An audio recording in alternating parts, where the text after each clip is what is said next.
Sherlock Holmes and the Cursed Santa Claus. A Cozy Sleep. Story Erst Santa Claus.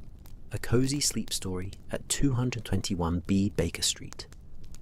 Welcome, dear listener, to this quiet corner of the night, where the world slows to a whisper, and the mysteries of old London unfold like pages in a leather-bound tome. Tonight, we journey together through gaslit streets and shadow-draped rooms, following a tale designed not to quicken your pulse, but to slow it, to ease the racing thoughts of day into the gentle currents of sleep. This is a story meant for drifting, for letting go, for allowing your mind to wander through Victorian fog and candlelight until consciousness itself becomes as soft as the rain against window panes. Perhaps you are listening from across the ocean, or perhaps you are here in the old country. Wherever you may be, whatever brings you to this moment of rest, know that you are welcome here. I wonder, dear friend, where in this wide world do you find yourself tonight? What distant shore or familiar street claims you as its own? Hold that thought gently, like a warm stone in your palm, as we settle into our tale. Now, settle in, get comfortable, and breathe with me as we begin. The year is 1893, and December has wrapped London in its customary cloak of mist and coal smoke, that particular grey which seems to belong to no other season, to no other city. At 221B Baker Street, the windows glow with the amber light of gas lamps, their flames steady and unwavering behind glass globes, casting shifting patterns across the papered walls within. The rain, which has fallen since late afternoon, continues its gentle percussion against the roof slates, a rhythm so constant it becomes almost a presence unto itself, a companion to thought, a lullaby to contemplation.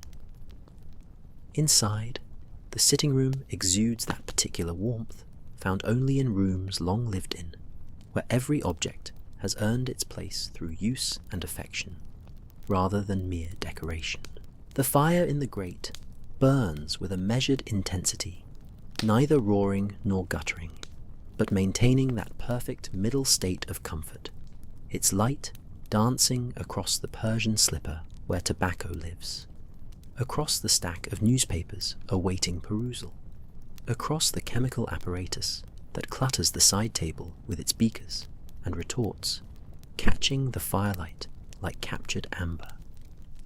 Sherlock Holmes sits in his armchair, the one positioned precisely to catch both the warmth of the fire and the light from the window, though at this hour the window offers only darkness, punctuated by the occasional glow of a passing hansom cab.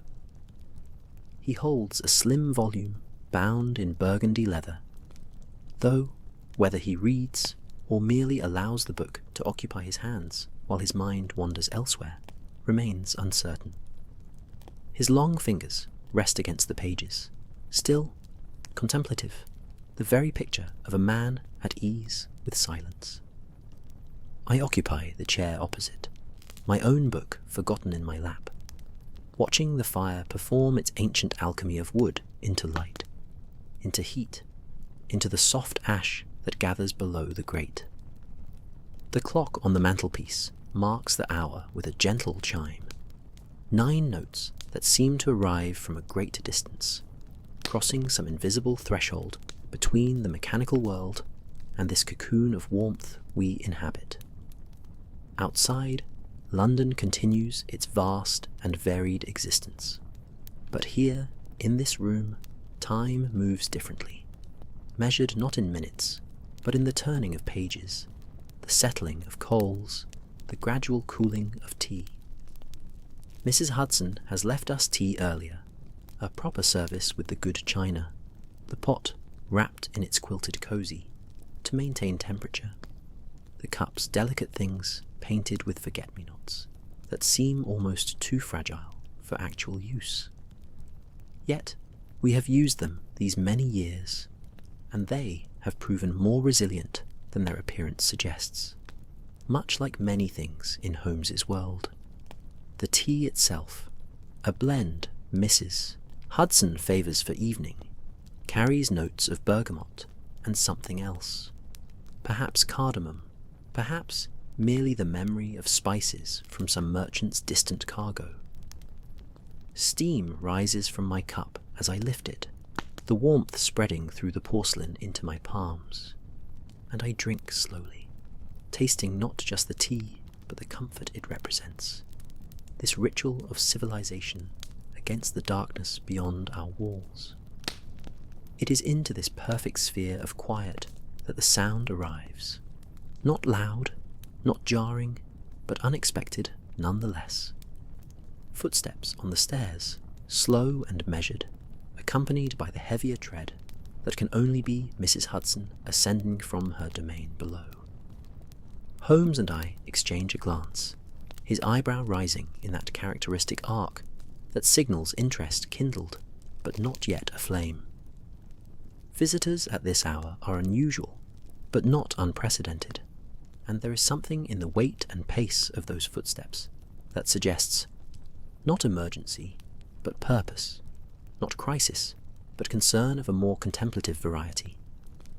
A knock, soft but distinct, sounds at our door, and Holmes, without rising, calls out in that clear voice of his, "Come in, Mrs. Hudson, and bring our guest with you."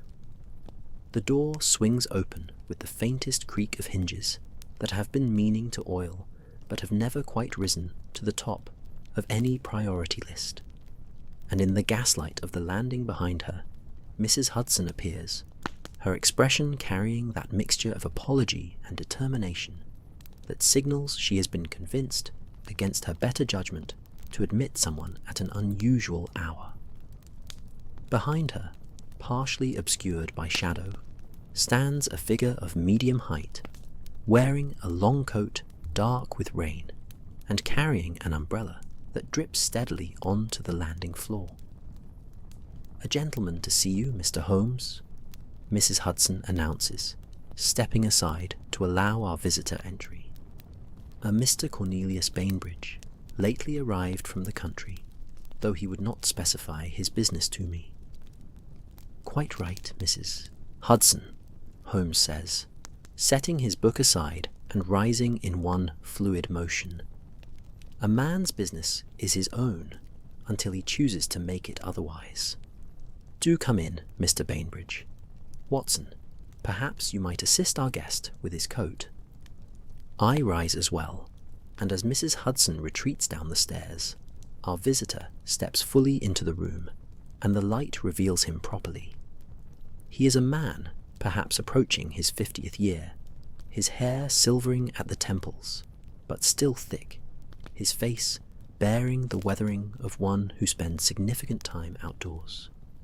His eyes, however, carry something else, a weight, a shadow, something that sits uncomfortably behind his otherwise composed expression.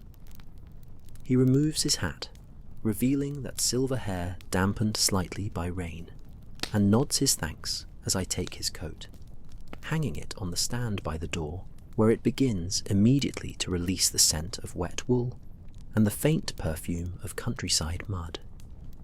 "Thank you, Dr. Watson, Mr. Holmes," Bainbridge says, his voice cultured but carrying an accent that places him somewhere north of London, perhaps Yorkshire or thereabouts. "I apologize for calling at such an hour. The train was delayed, and I found myself with nowhere else to turn, no one else who might." He trails off, his hands moving uncertainly before him, as if trying to shape the words he cannot quite voice. "Please, sit." Holmes gestures to the chair I have vacated, its cushion still warm. "Watson, might we impose upon Mrs. Hudson for another cup? Mr. Bainbridge appears to have travelled some distance in less than ideal conditions." As I move to ring the bell for Mrs. Hudson, I cannot help but notice the way our visitor's hands tremble slightly as he settles into the chair, the way his eyes move to the fire and remain there, as if seeking in its flames some warmth that goes beyond the physical. There is a story here, I think, and not necessarily one that will bring ease to anyone's sleep tonight. Yet Holmes's expression has shifted into that particular alertness that signals his interest is fully engaged. And I know from long experience that whatever mystery Mr. Bainbridge brings, we shall hear it to its conclusion. Before you fall asleep, write in the comments what time it is for you and where you are from. The fire crackles softly, sending up a small shower of sparks that die before reaching the chimney's throat. And in that sound, in that small bright dying, something shifts in the room's atmosphere. Bainbridge draws a breath, deep and steadying, and begins to speak, his voice low and measured, carrying with it the weight of countryside darkness and traditions older than gaslight, older perhaps than London itself. Mr. Holmes, Dr. Watson, I come to you regarding a matter that sounds, even to my own ears, like something from a Gothic novel rather than respectable reality. Yet, I assure you, what I bring is real enough to have driven 3 families from their homes, real enough to have closed the church in our village for the first time in 400 years, real enough that even now, men and women who have known each other all their lives cross the street rather than speak after dark. He pauses, his fingers gripping the arms of the chair with a tension that speaks of controlled fear. Not wild panic, but something deeper, something that has had time to settle into his bones. Holmes leans forward slightly, his fingertips pressed together in that characteristic steeple, his eyes focused entirely on our guest's face, reading their volumes that I can only guess at. Go on, Holmes says simply, and it is not a command, but an invitation, gently offered, patient as the rain itself.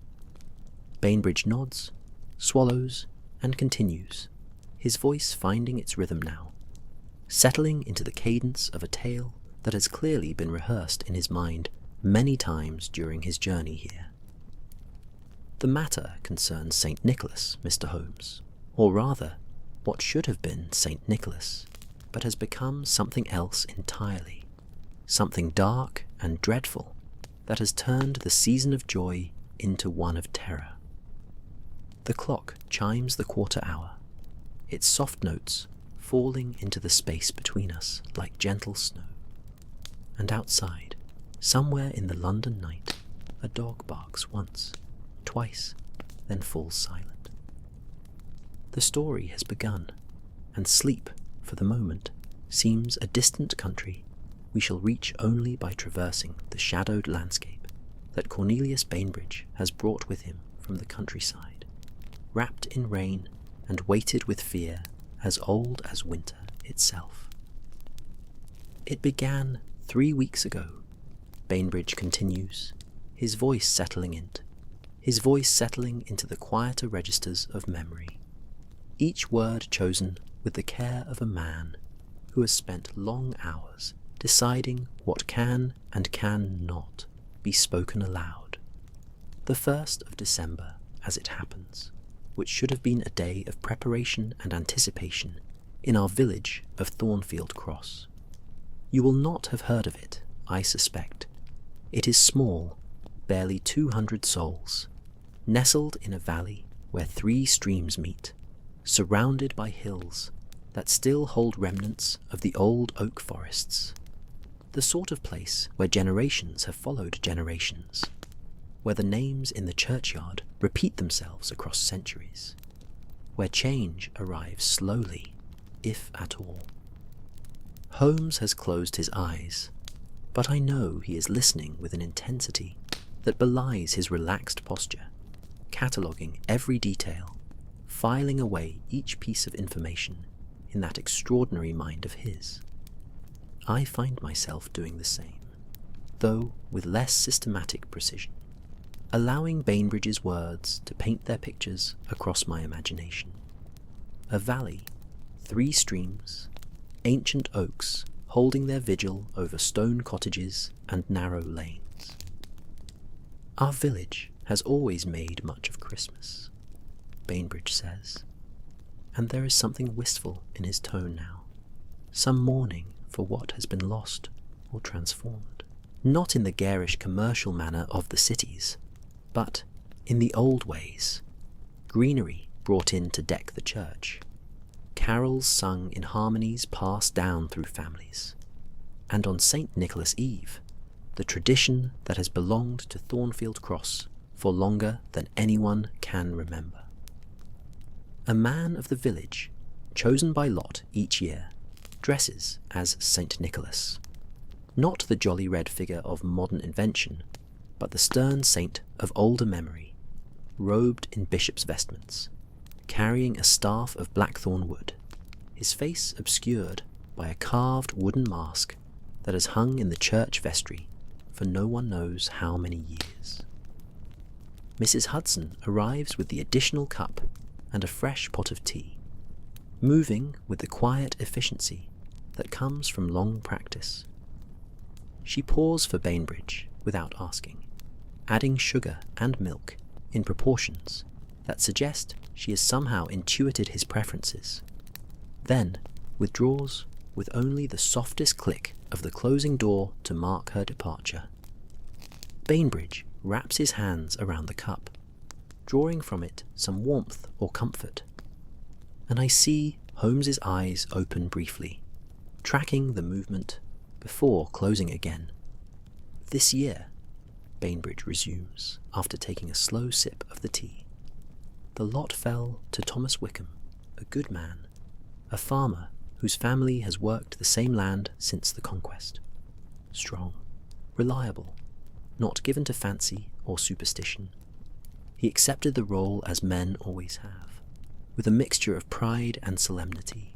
On the evening of the 5th of December, as darkness fell, he went to the church to don the vestments and the mask, to take up the staff, to become for one night the figure of Saint Nicholas, who would walk through the village, visiting each household, blessing the children, leaving small gifts of nuts and dried fruit, carrying forward a tradition that predates even the church building itself, that likely has roots in something older still, something that reached back into the pagan shadows from which Christianity emerged.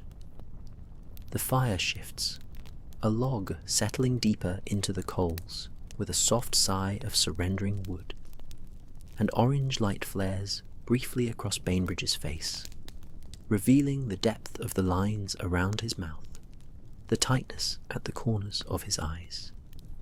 He continues without pause, his narrative gaining momentum now, as if once begun, it must flow to its conclusion like water, finding its course downhill. But Thomas Wickham never emerged from the church that evening. When his wife became concerned and sent their eldest son to check, the boy found the church empty, the vestments laid out but not donned, the mask still hanging on its peg, the blackthorn staff leaning against the wall where it always stood. Of Thomas himself there was no sign. A search was organised, of course. Every able man in the village, lanterns and torches, combing the churchyard, the surrounding fields, the woods beyond. Nothing. It was as if he had simply dissolved into the December darkness. Holmes's fingers tap once, twice against his chin, a rhythmic gesture that signals deep consideration. And the authorities, he murmurs, not opening his eyes. Surely the local constabulary was notified. Indeed, Bainbridge confirms, setting his cup down on the small table beside his chair with a soft clink of porcelain. Constable Hewitt came from the market town, asked his questions, made his notes, offered the usual explanations, that Thomas had perhaps chosen this moment to abandon his responsibilities, to run off to some imagined better life. But those who knew Thomas, who knew his love for his family, his attachment to the land, found such explanations hollow.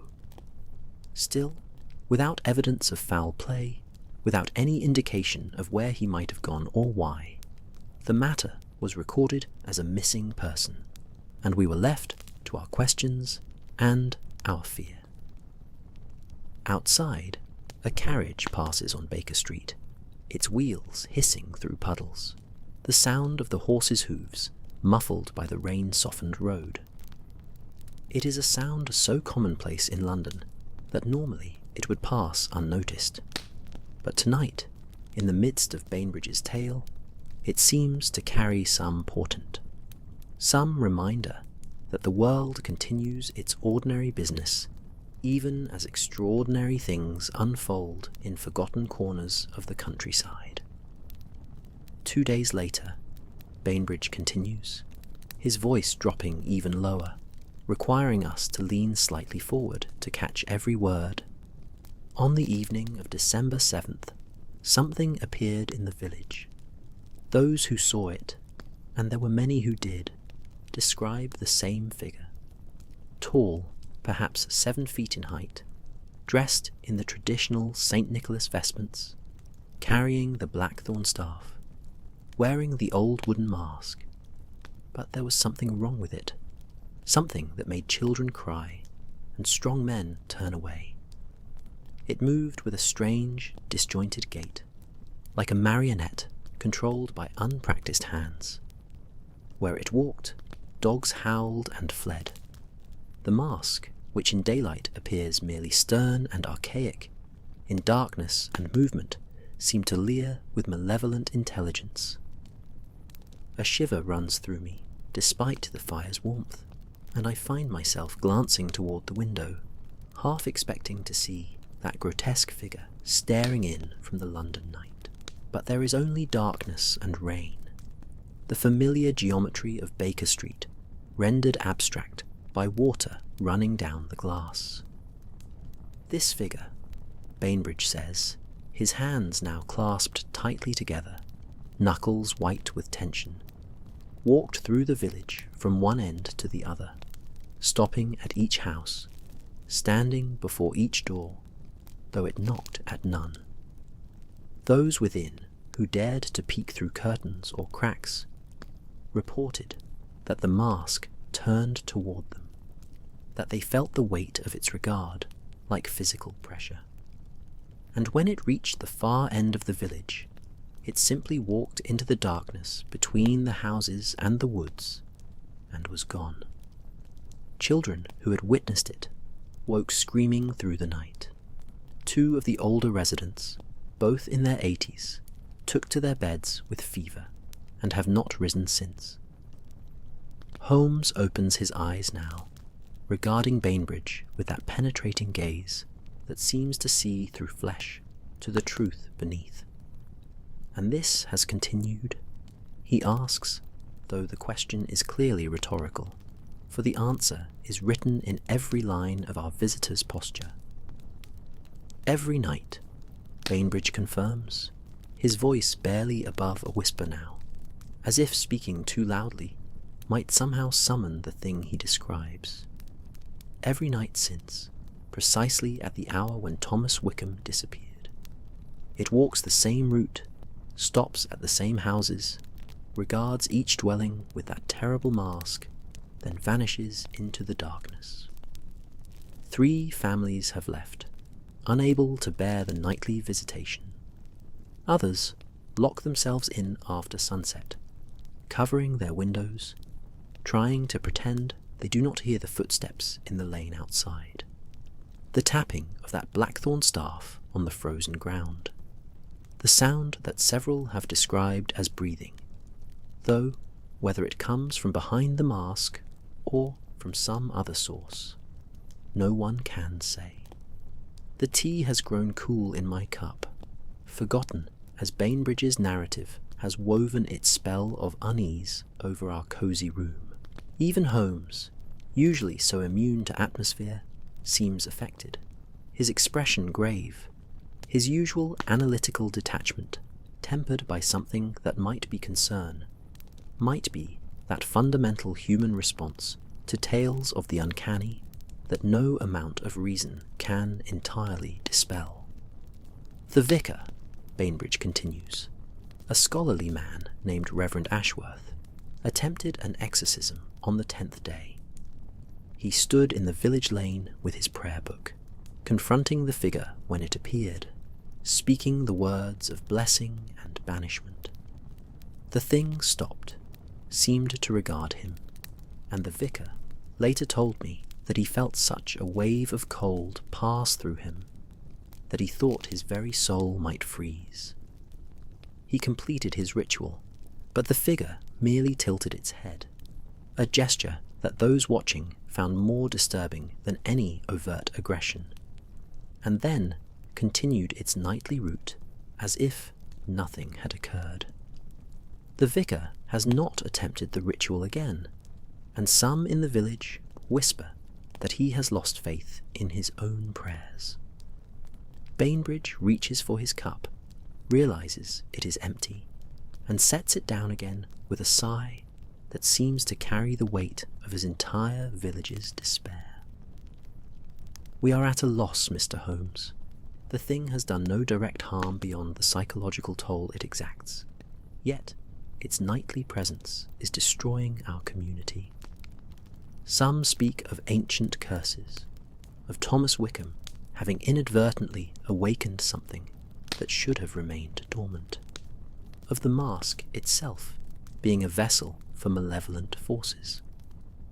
Others seek more rational explanations, that someone is playing an elaborate hoax, though to what end remains mysterious, for no demands have been made, no ransom requested, no apparent purpose to the torment beyond the torment itself. The clock chimes the half-hour past 9, its notes falling into a silence that has grown heavy with the weight of Bainbridge's tale. Holmes rises from his chair and moves to the window, pulling aside the curtain to look out onto Baker Street, though I suspect he sees not the familiar London thoroughfare, but the dark lanes of Thornfield Cross, the grotesque figure stalking through winter night, the shuttered windows of terrified households, orchestrated narrative continuation with Gothic atmosphere and sensory pacing.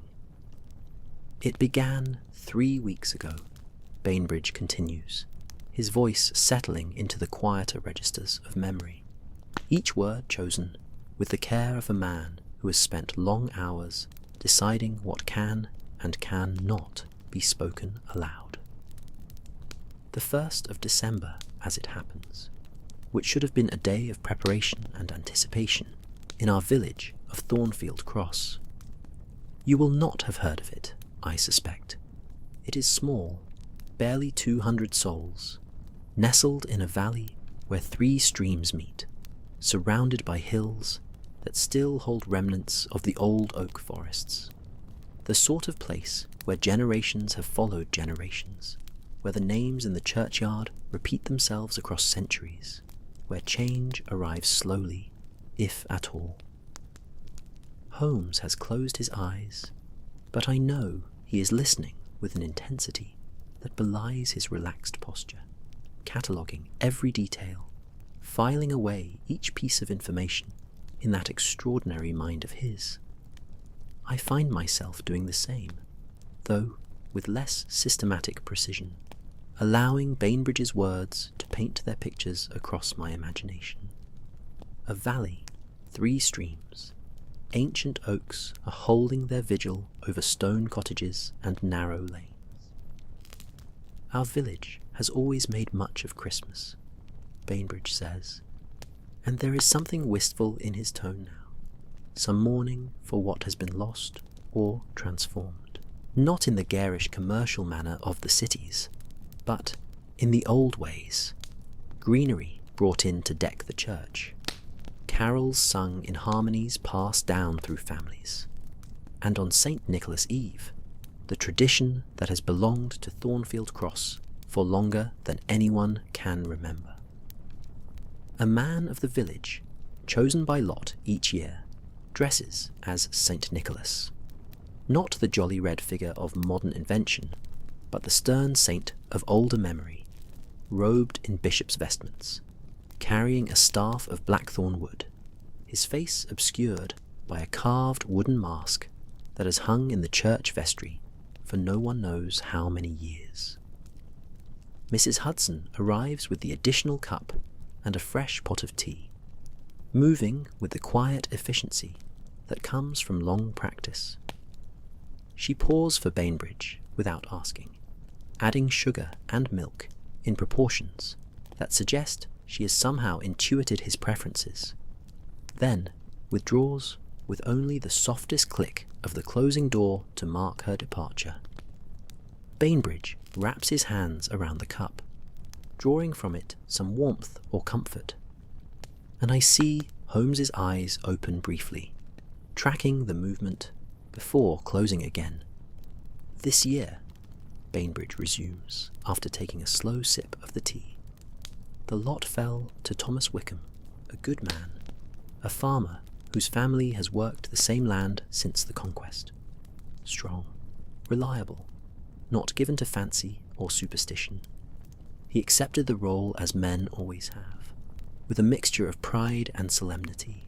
On the evening of the 5th of December, as darkness fell, he went to the church to don the vestments and the mask, to take up the staff, to become for one night the figure of Saint Nicholas, who would walk through the village, visiting each household, blessing the children, leaving small gifts of nuts and dried fruit, carrying forward a tradition that predates even the church building itself, that likely has roots in something older still, something that reached back into the pagan shadows from which Christianity emerged. The fire shifts, a log settling deeper into the coals with a soft sigh of surrendering wood, and orange light flares briefly across Bainbridge's face, revealing the depth of the lines around his mouth, the tightness at the corners of his eyes. He continues without pause, his narrative gaining momentum now, as if once begun, it must flow to its conclusion like water, finding its course downhill. But Thomas Wickham never emerged from the church that evening. When his wife became concerned and sent their eldest son to check, the boy found the church empty, the vestments laid out but not donned, the mask still hanging on its peg, the blackthorn staff leaning against the wall where it always stood. Of Thomas himself there was no sign. A search was organised, of course. Every able man in the village, lanterns and torches, combing the churchyard, the surrounding fields, the woods beyond. Nothing. It was as if he had simply dissolved into the December darkness. Holmes's fingers tap once, twice against his chin, a rhythmic gesture that signals deep consideration. "And the authorities," he murmurs, not opening his eyes. Surely the local constabulary was notified. "Indeed," Bainbridge confirms, setting his cup down on the small table beside his chair with a soft clink of porcelain. Constable Hewitt came from the market town, asked his questions, made his notes, offered the usual explanations, that Thomas had perhaps chosen this moment to abandon his responsibilities, to run off to some imagined better life. But those who knew Thomas, who knew his love for his family, his attachment to the land, found such explanations hollow. Still, without evidence of foul play, without any indication of where he might have gone or why, the matter was recorded as a missing person, and we were left to our questions and our fear. Outside, a carriage passes on Baker Street, its wheels hissing through puddles, the sound of the horse's hooves muffled by the rain-softened road. It is a sound so commonplace in London that normally it would pass unnoticed, but tonight, in the midst of Bainbridge's tale, it seems to carry some portent, some reminder that the world continues its ordinary business even as extraordinary things unfold in forgotten corners of the countryside.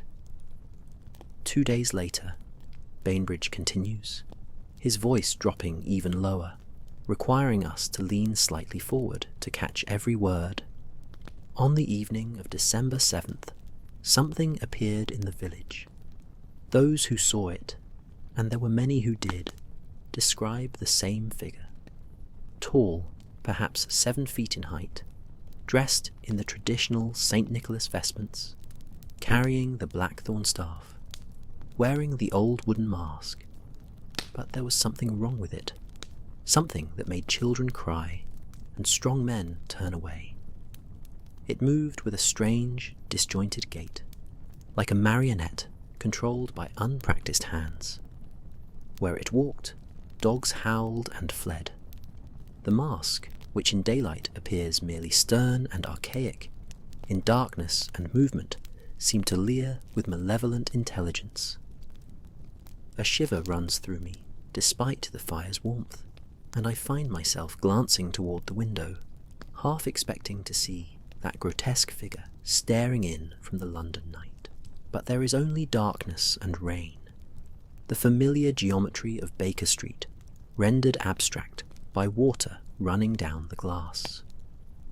This figure, Bainbridge says, his hands now clasped tightly together, knuckles white with tension, walked through the village from one end to the other, stopping at each house, standing before each door, though it knocked at none. Those within, who dared to peek through curtains or cracks, reported that the mask turned toward them, that they felt the weight of its regard like physical pressure. And when it reached the far end of the village, it simply walked into the darkness between the houses and the woods and was gone. Children who had witnessed it woke screaming through the night. 2 of the older residents, both in their 80s, took to their beds with fever and have not risen since. Holmes opens his eyes now, regarding Bainbridge with that penetrating gaze that seems to see through flesh to the truth beneath. And this has continued, he asks, though the question is clearly rhetorical, for the answer is written in every line of our visitor's posture. Every night, Bainbridge confirms, his voice barely above a whisper now, as if speaking too loudly might somehow summon the thing he describes. Every night since, precisely at the hour when Thomas Wickham disappeared.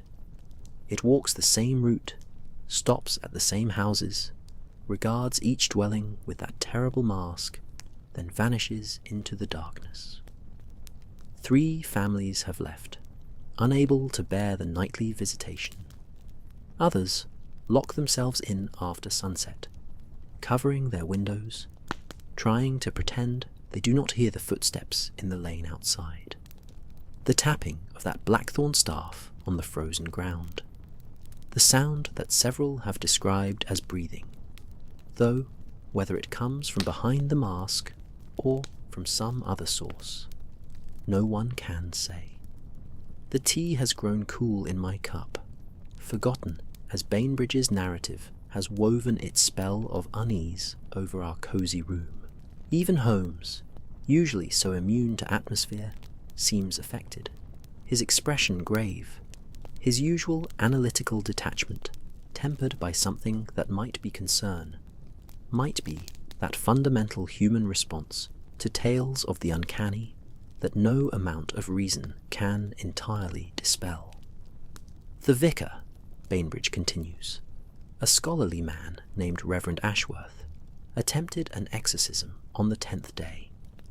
He stood in the village lane with his prayer book, confronting the figure when it appeared, speaking the words of blessing and banishment.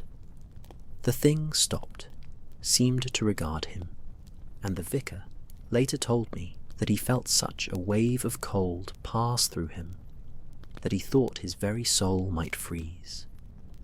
He completed his ritual But the figure merely tilted its head, a gesture that those watching found more disturbing than any overt aggression, and then continued its nightly route as if nothing had occurred.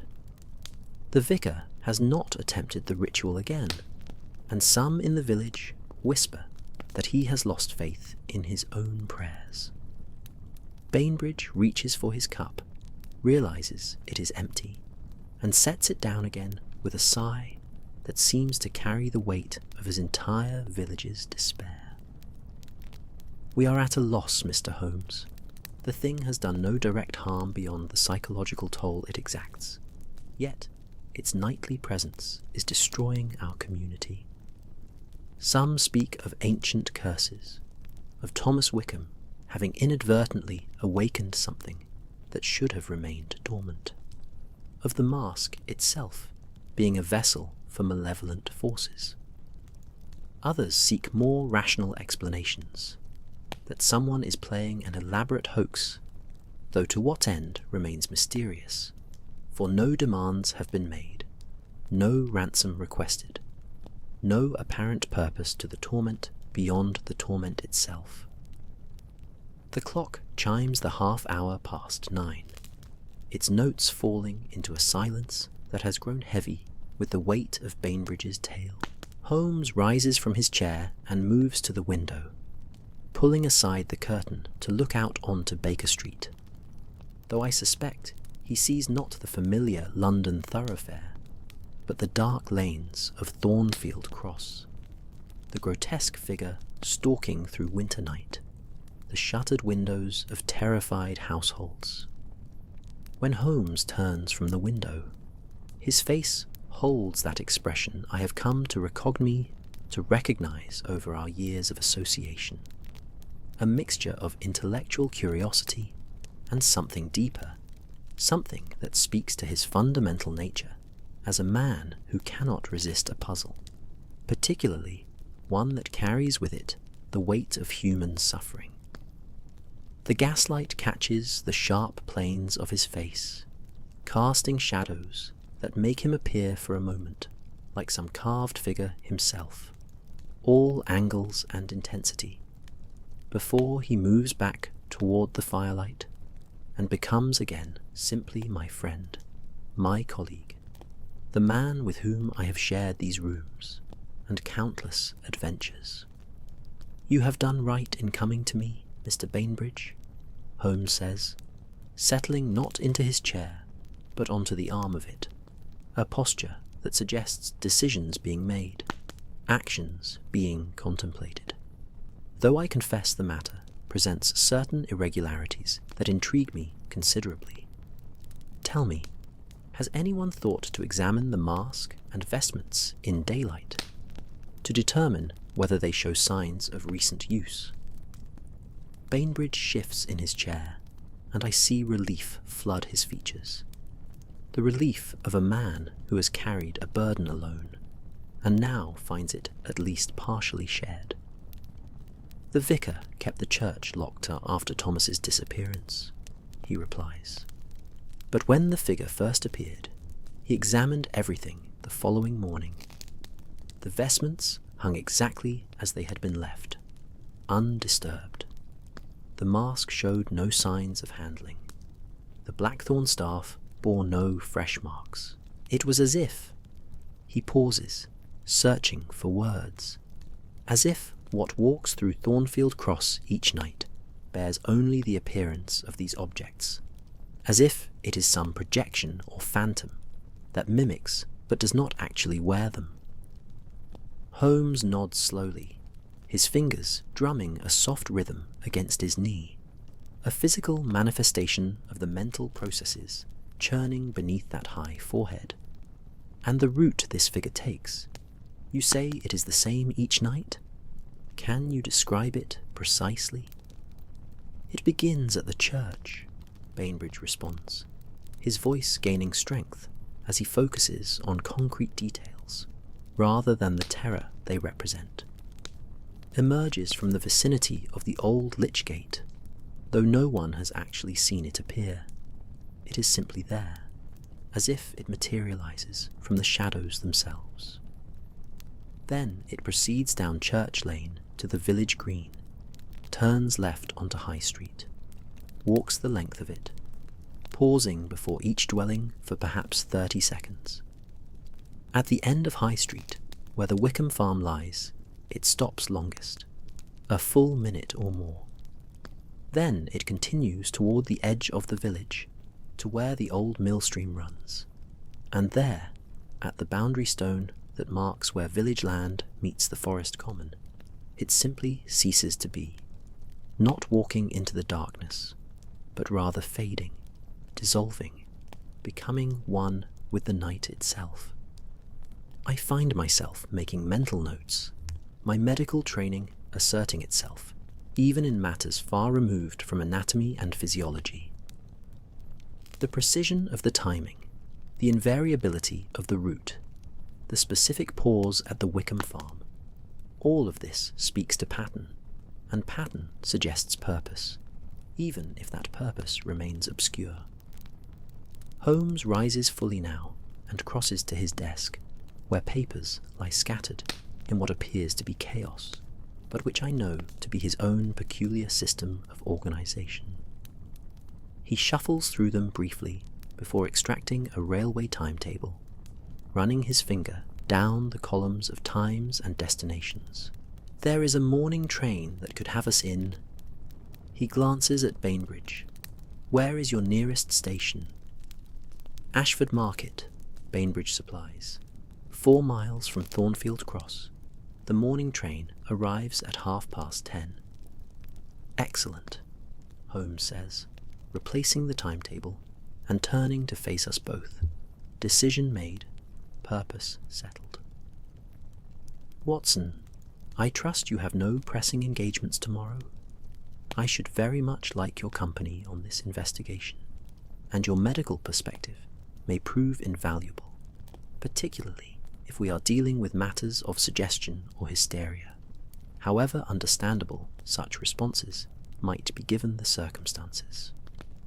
I shake my head, feeling the familiar thrill that always accompanies these moments when ordinary life gives way to the extraordinary. My practice can spare me for a few days. I am entirely at your disposal.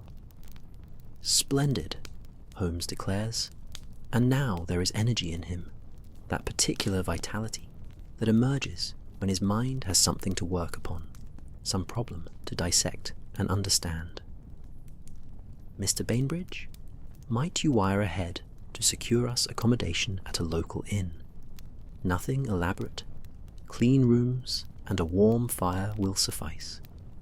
We shall take the early train and arrive in time to begin our investigation in daylight, to see this Thornfield Cross with clear eyes before we encounter whatever walks its streets after dark. Bainbridge stands, his relief now mixed with something else. Hope, perhaps, or at least the suspension of despair that hope's possibility brings. There is the Shepherd's Rest, kept by Martha Caldwell, a widow of impeccable respectability.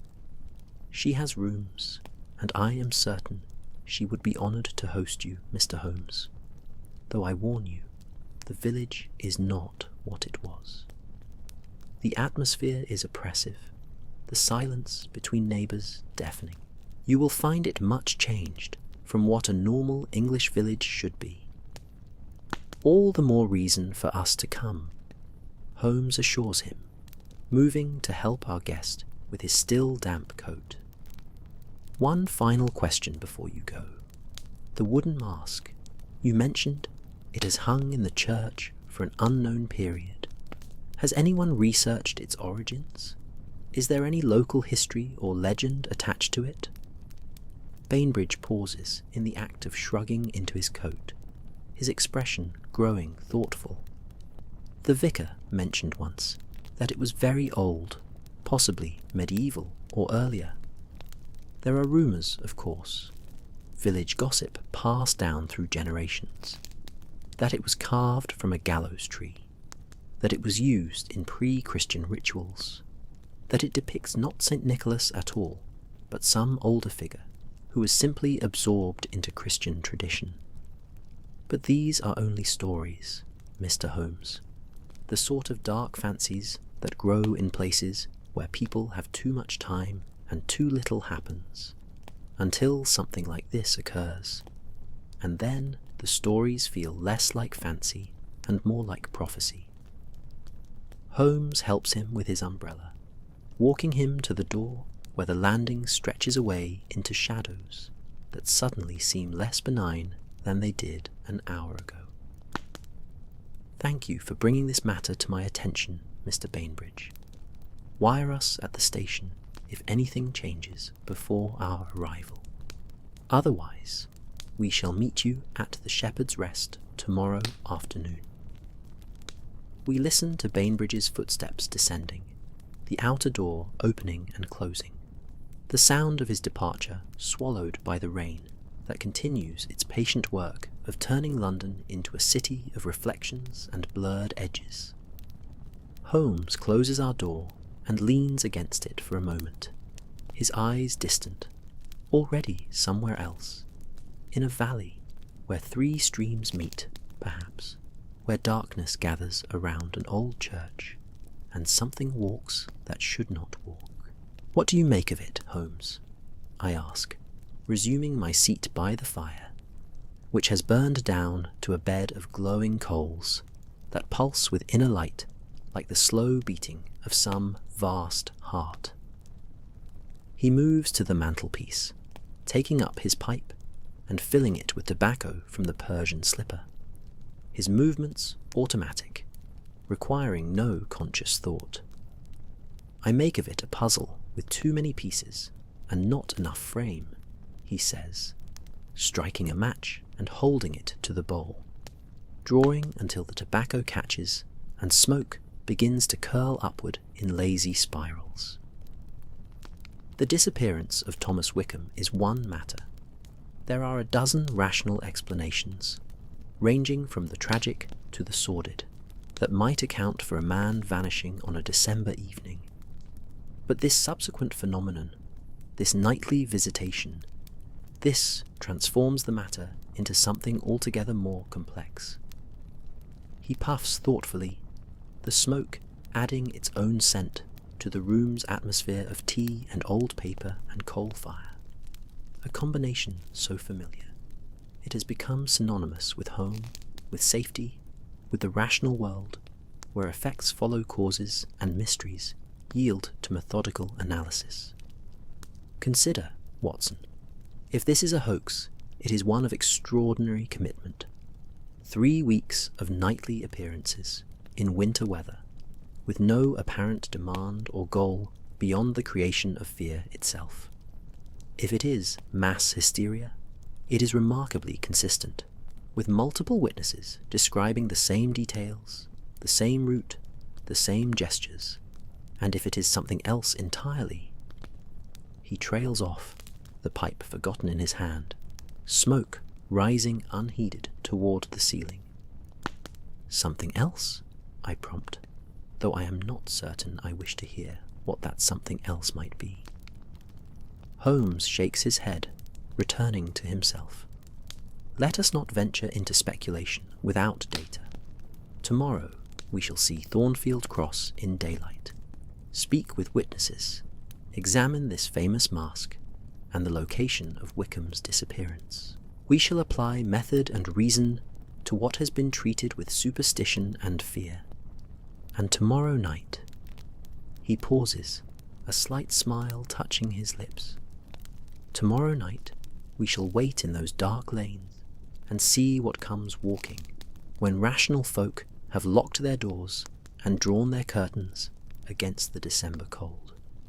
The prospect should terrify me, or at least inspire some significant trepidation. But instead, I find it strangely calming, this sense of purpose, of mystery to be unravelled, of Holmes and myself once again venturing beyond the familiar into the strange. Perhaps it is the lateness of the hour, or the gentle persistence of the rain, or simply the years of experience that have taught me that most mysteries however dark they initially appear, ultimately yield to light and understanding. Holmes settles back into his chair, the pipe now drawing properly, and for a time we sit in companionable silence, each lost in our own thoughts. The fire needs tending, and I rise to add another log, watching as the flames find purchase in the new wood, sending up sparks that remind me absurdly of stars, of light persisting in darkness, of warmth holding back the cold. When I return to my chair, I find my earlier book and attempt to resume reading, but the words blur and shift, unable to compete with the images Bainbridge has planted in my imagination. A valley village, a grotesque masked figure, a mystery that smells of winter earth and ancient fear. "Sleep well, Watson," Holmes murmurs after a time, and I realize that hours have passed, that midnight has come and gone, while we sat lost in thought. Tomorrow we shall need clear heads and sharp observations. Whatever walks the lanes of Thornfield Cross, we shall meet it with reason and resolve. Morning arrives, not with the dramatic flourish of sunrise, for Lundo of sunrise, for London in December hoards its light jealously, releasing it only grudgingly through layers of cloud and fog, but rather with a gradual lessening of darkness, a slow transition from black to grey that occurs so subtly one cannot mark the exact moment of change. I wake to find pale light filtering through the curtains of my bedroom, illuminating dust motes that drift like tiny spirits through the still air. And for a moment I lie motionless, caught between sleep and waking, between the comfortable familiar and the unknown that awaits beyond this day's horizon. The sounds of Baker Street beginning its daily routine reach me through the walls. The rattle of a milk cart, the distant cry of a vendor, the particular rhythm of footsteps that belongs to the postman making his morning rounds. These sounds form a comforting tapestry of normalcy, yet today they seem curiously distant, as if I am already somewhere else, in a valley village where 3 streams meet, and darkness takes tangible form when night falls. I rise and dress with more care than usual, selecting clothes suitable for countryside travel, for December cold, for whatever awaiting investigation might demand. From beyond my door, I hear Holmes already moving about in the sitting room, and when I emerge, I find him standing before the windows, fully dressed, his travelling coat already laid out across his chair, examining what appears to be a large-scale map spread across the table, where last night's tea things still wait for Mrs. Hudson's attention. "Good morning, Watson," he greets me without turning, his finger tracing some route or boundary on the map before him. "I trust you slept well. I confess I passed a somewhat restless night, my mind refusing to settle, circling endlessly around the peculiarities of Mr. Bainbridge's account. There is something in the pattern of this manifestation that troubles me, some detail I cannot quite grasp, like trying to remember a name that hovers just beyond conscious reach. I move to stand beside him, looking down at the map which shows the countryside north of London, the small villages and market towns, connected by roads and railways, like veins carrying life through the body of rural England. His finger rests on a point marked Thornfield Cross, surrounded by the symbols indicating woodland, streams, and hilly terrain, a pocket of isolation, even in this densely populated island of ours. 4 miles from the station, Holmes muses, more to himself than to me. The question becomes whether this isolation is incidental or essential to our mystery. Does the phenomenon occur because Thornfield Cross is remote, or has remoteness simply allowed it to continue unnoticed by the wider world, the distinction may prove significant. Mrs. Hudson arrives with breakfast, setting before us eggs and toast, strong tea and marmalade, the simple fare that has fueled countless mornings and countless adventures. She moves with brisk efficiency, but I notice her glance toward Holmes's travelling coat, toward the map spread across the table, and something in her expression suggests concern, perhaps even disapproval, though she voices neither. "You'll be wanting sandwiches for the journey, I expect," she says, a statement rather than a question, and Holmes looks up at her with genuine warmth.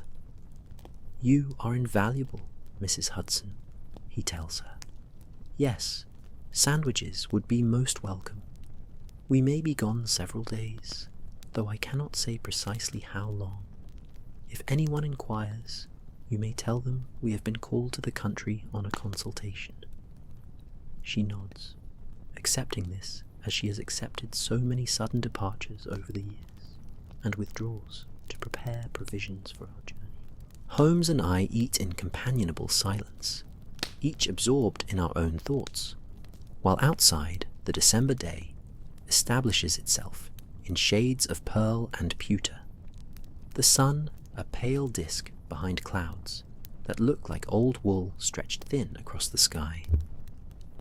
The journey to Ashford Market unfolds with the peculiar rhythm of railway travel, that sensation of simultaneous motion and stillness, of watching the world slide past the window like scenes in a magic lantern show, while remaining oneself fixed in place, suspended between departure and arrival. We secure a compartment to ourselves, and as London's endless brick gives way to the open countryside, Holmes sits with his pipe and his silence while I watch the landscape transform. Fields lie fallow under frost, their furrows catching light and shadow in parallel lines that stretch toward horizons lost in winter haze. Hedgerows mark ancient boundaries, their bare branches intertwined like the fingers of sleeping hands. Here and there a farmhouse sits in its sheltered hollow, smoke rising straight up from its chimney in the windless air, and I find myself imagining the lives within, simple, ordered, governed by seasons and soil, untouched by the mysteries and darkness that draw Holmes and myself into stranger corners of existence.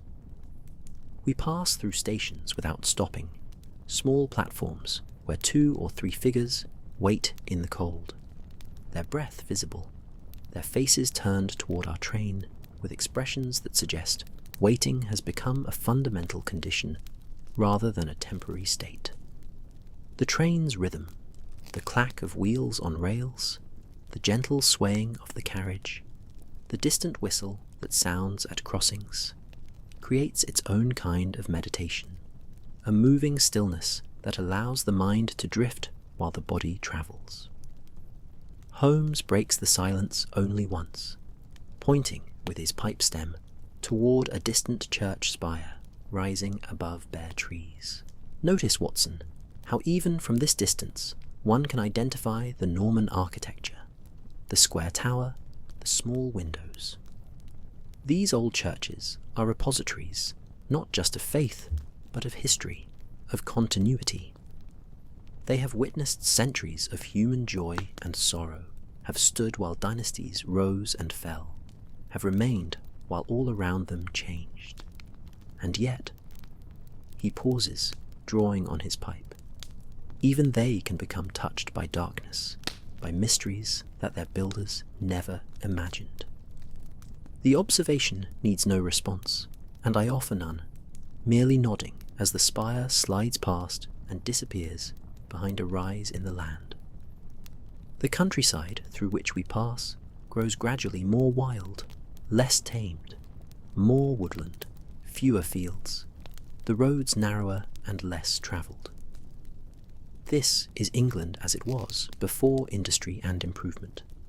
Pockets of ancient landscape that have somehow resisted the rush toward modernity. and I feel something within me respond to it. Some recognition that predates reason, some acknowledgement of roots that go deeper than conscious memory.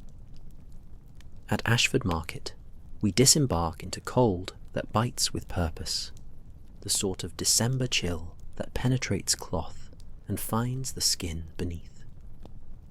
The station is modest, a single platform, a small waiting room with a coal stove, a station master who regards us with the frank curiosity afforded to strangers in places where strangers rarely come. Holmes arranges for a trap to take us to Thornfield Cross, and while we wait, he strikes up conversation with the station master, who proves remarkably forthcoming once he understands that Holmes takes serious interest in local matters. I've heard about the troubles at Thornfield Cross, the man says, his accent thick with regional dialect that speaks of generations born and raised within 10 miles of this spot. Strange business that. Folk hereabouts have always said that Valley had its peculiarities. Things seen at twilight, sounds heard when no source could be found, that sort of thing. But this, what's happening now, this is different. This is something that won't be ignored or explained away. My sister's husband's cousin lives there, and she says people are talking of abandoning the village entirely if it continues much longer. Holmes listens with that quality of attention that makes speakers feel their words matter, asking questions that draw out details. Has there been any history of missing persons before Thomas Wickham? Are there old stories attached to the church or the masque? What is the reputation of Reverend Ashworth among his parishioners? The station master answers as best he can, and I make mental notes, adding this information to the growing collection of data points that Holmes will eventually arrange into some comprehensible pattern. The trap arrives, driven by a taciturn man who introduces himself only as Dawson, and who seems uninterested in conversation, which suits our purposes well enough. We climb aboard, our bags stowed behind, and begin the 4-mile journey into the valley, where Thornfield Cross waits like something holding its breath. The road descends gradually, winding between hills covered in oak and ash, their bare branches creating intricate patterns against the pale sky. We cross one stream on a narrow stone bridge, then another, and I realize we are following the watercourses downward, that 3 streams indeed converge somewhere ahead, somewhere in the fold of land where the village has made its home. The air grows cooler as we descend, damper, carrying scents of earth and water and old stone. And then, rounding a curve where ancient trees lean close over the road, we see it. Thornfield Cross spread below us in its valley, the church spire rising at its centre, houses clustered around a small green, fields stretching away toward the encircling hills. Smoke rises from chimneys, thin columns against the grey sky, and at this distance everything appears perfectly normal, perfectly ordinary, a scene that might grace a calendar or a watercolour, the essence of peaceful English village life. But as we draw closer, as the trap carries us down the final slope and into the village proper, I begin to sense what Bainbridge meant about the atmosphere. The streets are not empty.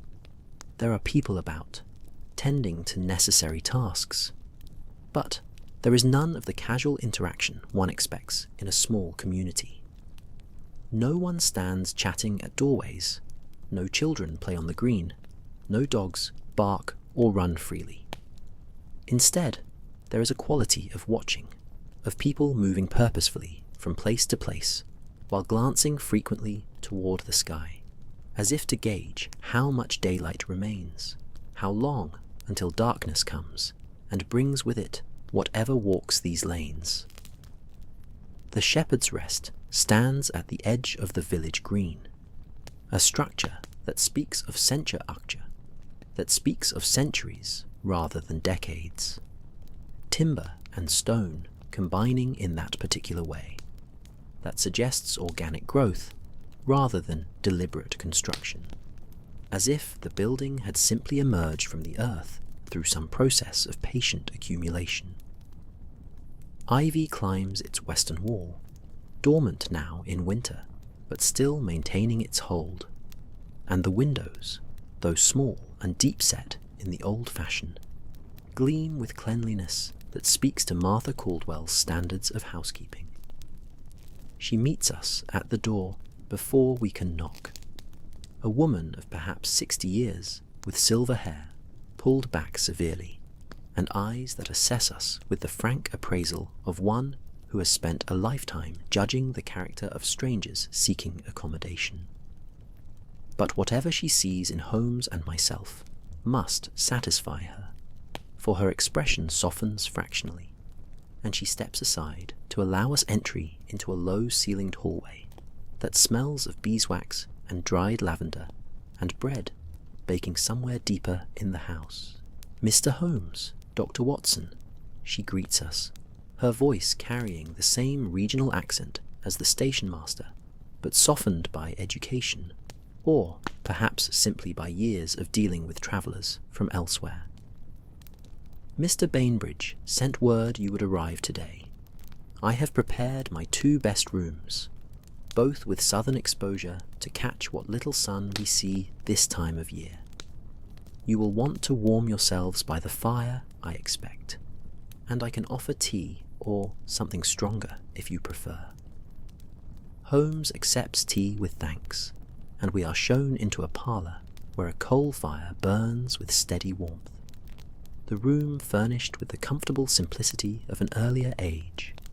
High-backed settles, a round table covered with embroidered cloth, watercolour landscapes on the walls, depicting this valley in summer, when green replaces grey and flowers bloom in hedgerows. We settle into chairs drawn close to the fire, and Mrs. Caldwell herself brings the tea service, pouring for us with practised grace, before excusing herself to attend to other duties.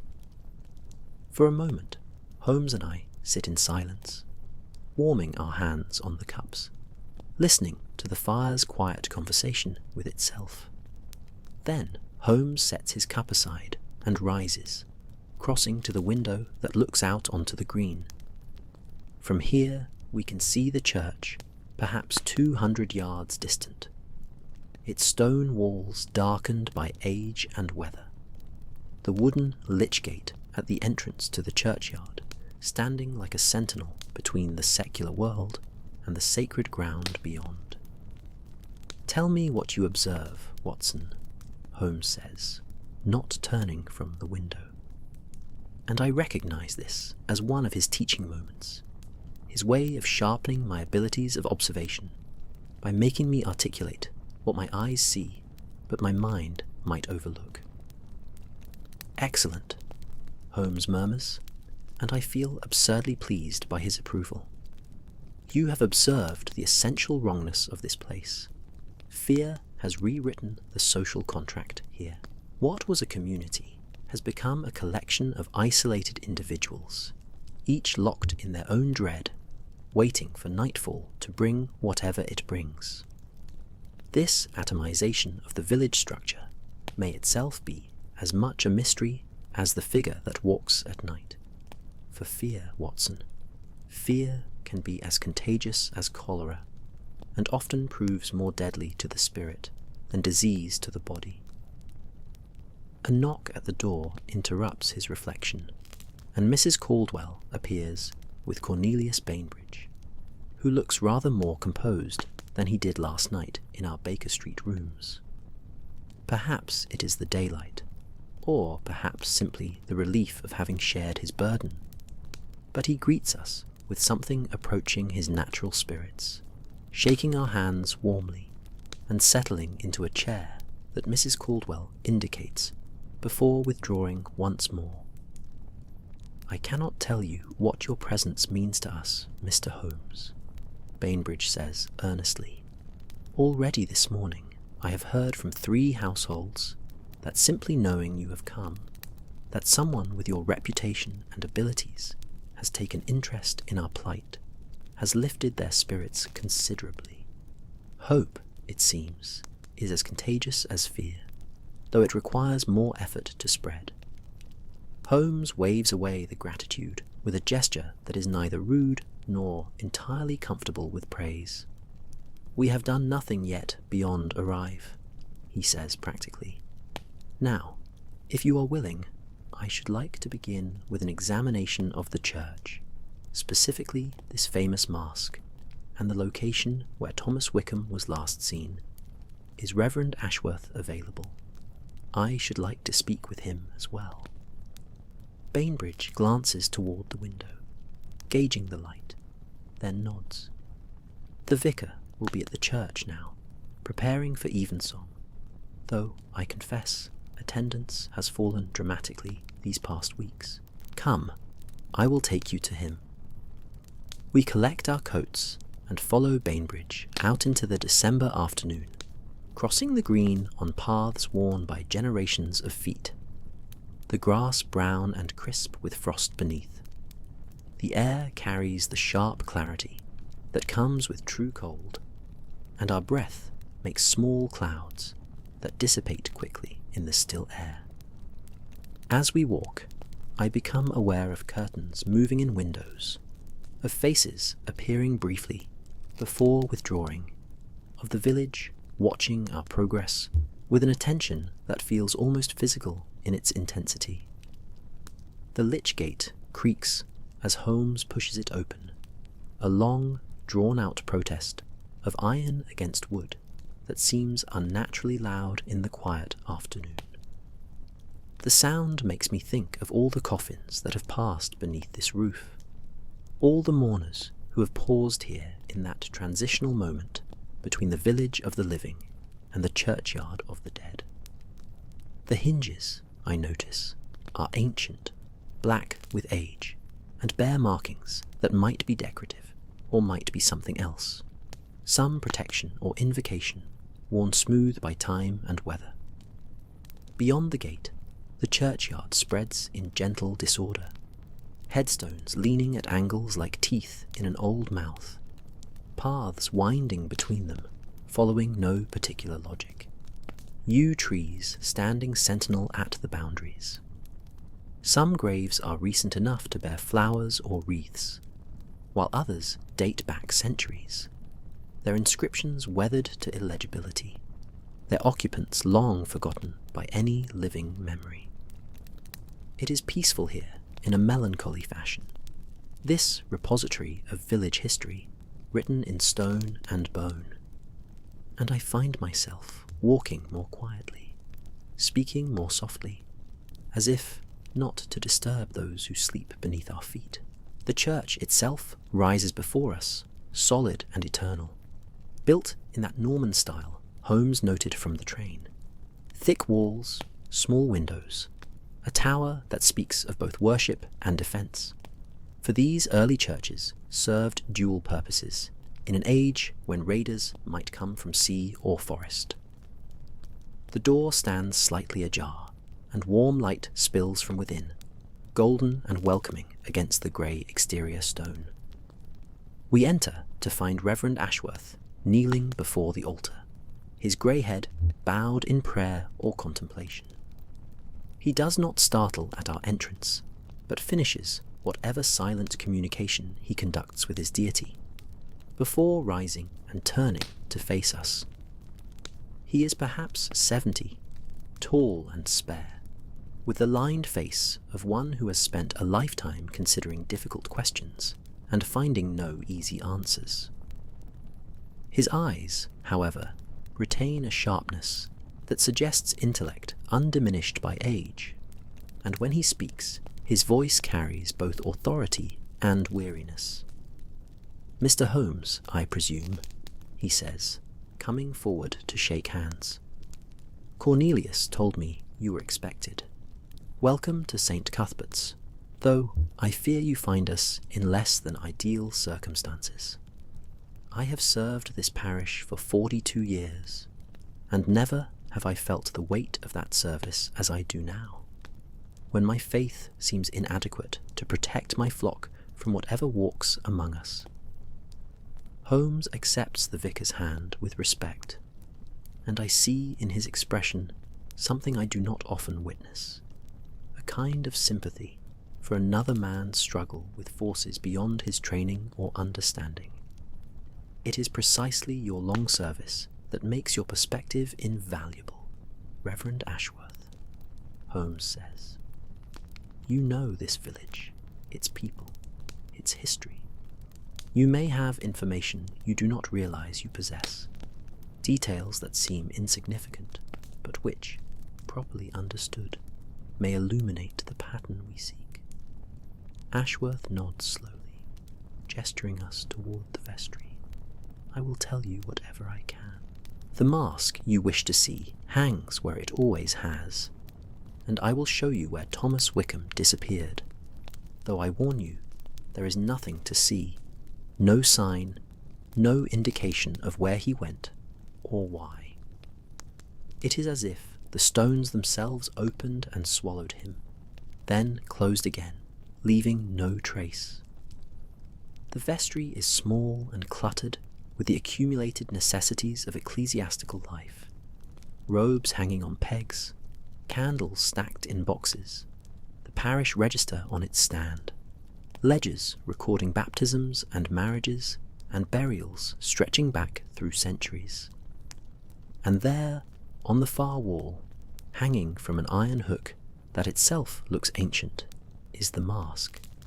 It arrests the eye immediately, this carved wooden face, and I find myself stopping mid-step, caught by its presence. It is larger than life, perhaps 15 inches tall, carved from dark wood, oak, I think, though blackened with age, until its true nature is obscured. The features are stern, hieratic, the face of judgment rather than mercy, high cheekbones, deep-set eye-holes that seem to watch despite being empty, a mouth set in a line that might be determination, or might be barely suppressed rage. The carving is crude by modern standards, the work of someone who understood form but cared nothing for realistic detail, creating instead something archetypal, something that represents rather than replicates. Holmes approaches it slowly, reaching up to lift it from its hook with careful hands, holding it to the light that streams through the vestry's single window. He turns it, examining every angle, running his fingers over the surface, bringing it close to his face to smell the wood itself. Extraordinary, he murmurs, and I hear genuine fascination in his voice. This is very old indeed, Watson. Pre-Reformation, certainly, possibly medieval, though I would not be surprised to learn it dates back even further. The carving technique suggests someone working in a tradition that predates Christian iconography, and here, he indicates a spot near the temple of the carved face. Do you see these marks? They might be damage from age and handling, but they follow too regular a pattern. These are runes, Watson, or something similar, symbols that meant something to whoever created this. Reverend Ashworth moves closer, peering at the marks Holmes indica arcs. Holmes indicates, his scholarly instincts clearly piqued, despite the shadow of fear that hangs over all things connected with the mask. I had noticed those markings, he admits, his voice carrying a note of regret, but assumed them merely the accidents of age, the way wood splits and weathers over time. You believe them intentional, some kind of inscription? Holmes continues his examination, producing from his pocket a small magnifying glass through which he studies the marks with intense concentration. The light shifts as clouds move outside, and for a moment the mask catches a shaft of illumination that makes the carved features seem almost alive, almost capable of expression before the light passes, and it becomes again merely wood-shaped by human hands centuries ago. Intentional without question, Holmes replies, not looking up from his scrutiny. The depth and regularity of the cuts, the way they are positioned symmetrically on both sides of the face, this is deliberate symbolic marking. Whether they are runes in the Norse tradition, or Celtic ogham, or something else entirely, I cannot say with certainty without further research.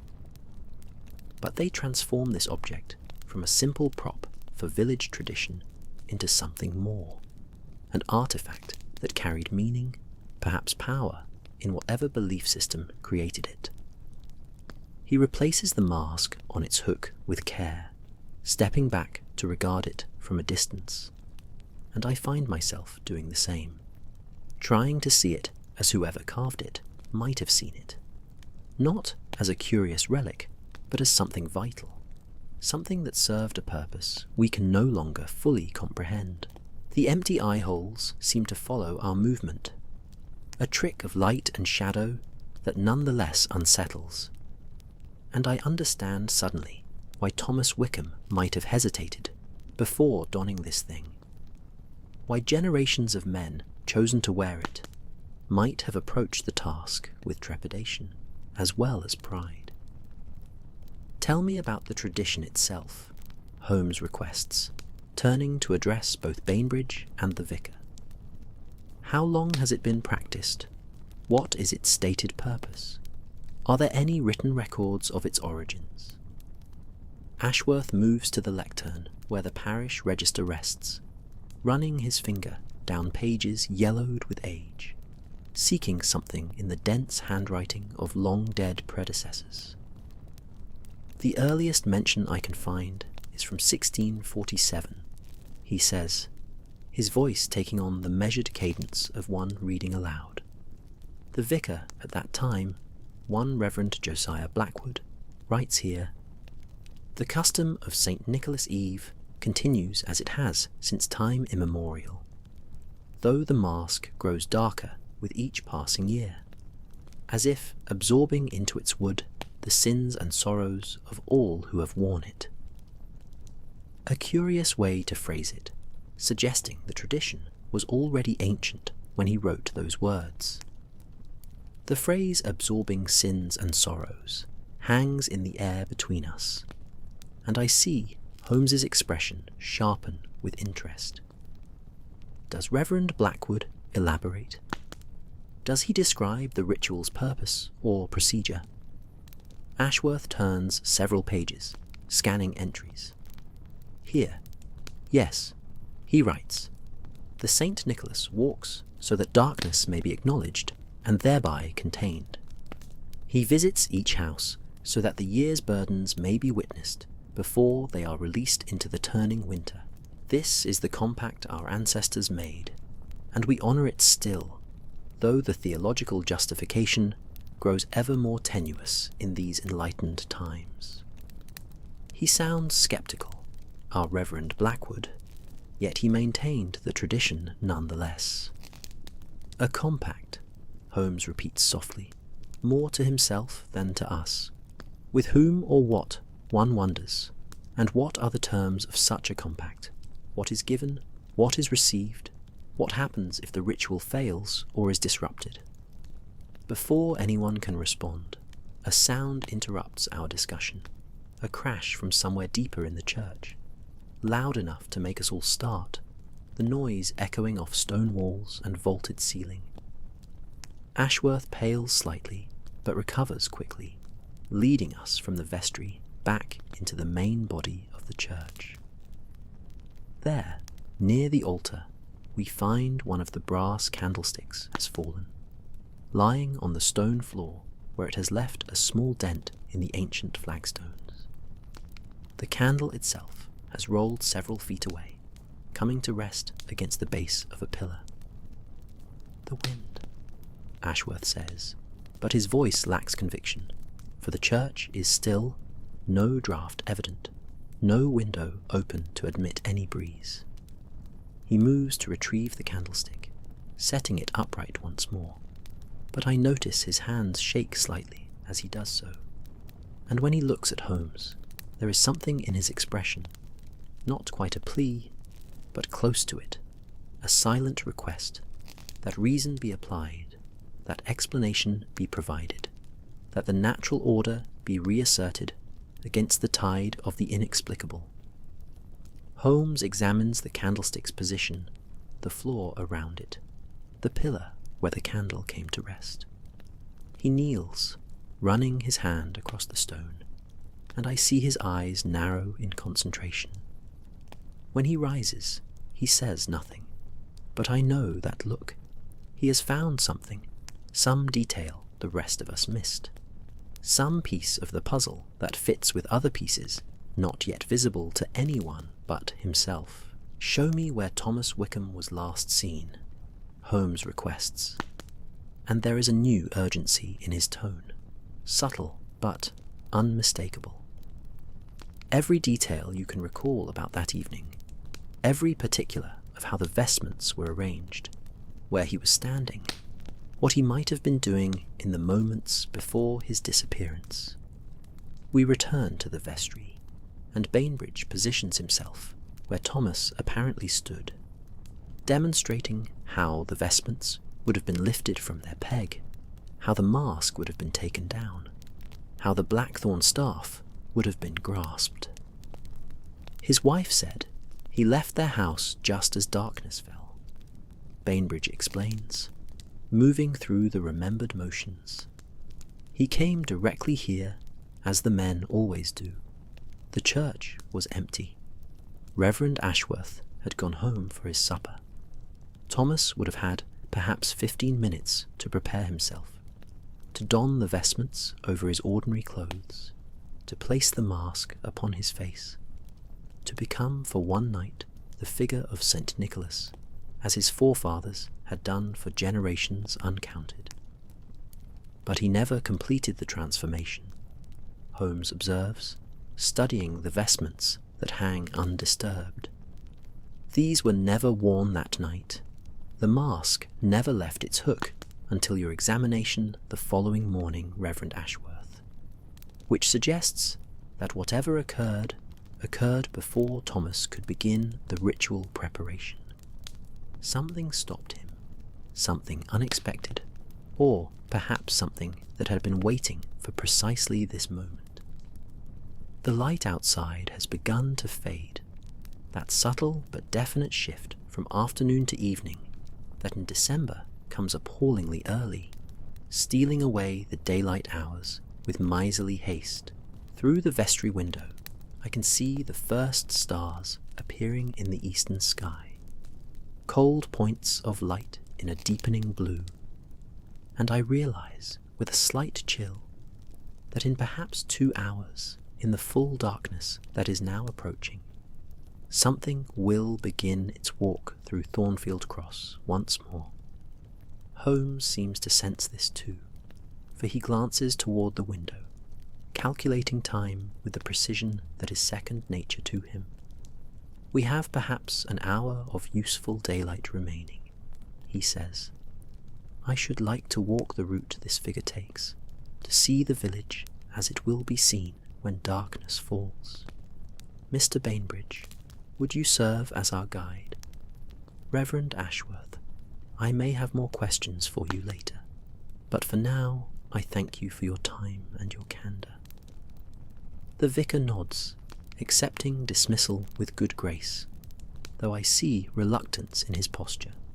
He would prefer, I think, that we remain here in the church, where stone walls and sacred purpose offer at least the illusion of protection. But he does not voice this preference, merely escorts us back through the nave, past the altar, where the candlestick stands upright once more, past the pews where so many generations have sat through sermons and services, toward the door that opens onto the churchyard and the gathering dusk beyond. As we step outside, The temperature has dropped noticeably, the cold taking on that brittle quality that suggests frost will coat every surface by morning. The sky overhead shows layered clouds catching the last of the sunset in shades of rose and amber, while to the east it darkens toward purple, and finally to the black of true night. Lights begin to appear in cottage windows, yellow and warm, but I notice how quickly curtains are drawn across them, how the village seems to be closing itself up like a flower at nightfall, withdrawing from whatever the darkness brings. Bainbridge leads us from the churchyard, through the lich gate, whose creak seems even louder now in the evening quiet, onto Church Lane, which runs straight and narrow toward the village green.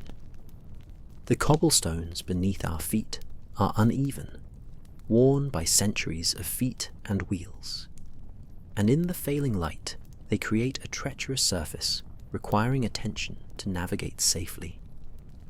Houses line both sides, built close together in the old fashion, their walls nearly touching in places, creating between them narrow passages that lead to gardens and yards invisible from the street. Here, Bainbridge says, stopping perhaps 50 yards from the church, indicating the cobblestones at his feet. This is where the figure first appears to those watching. It is simply here, as if it had been standing in the shadow of the wall and only now stepped into the street. It pauses for perhaps 10 seconds, then begins walking toward the green at a pace that never varies.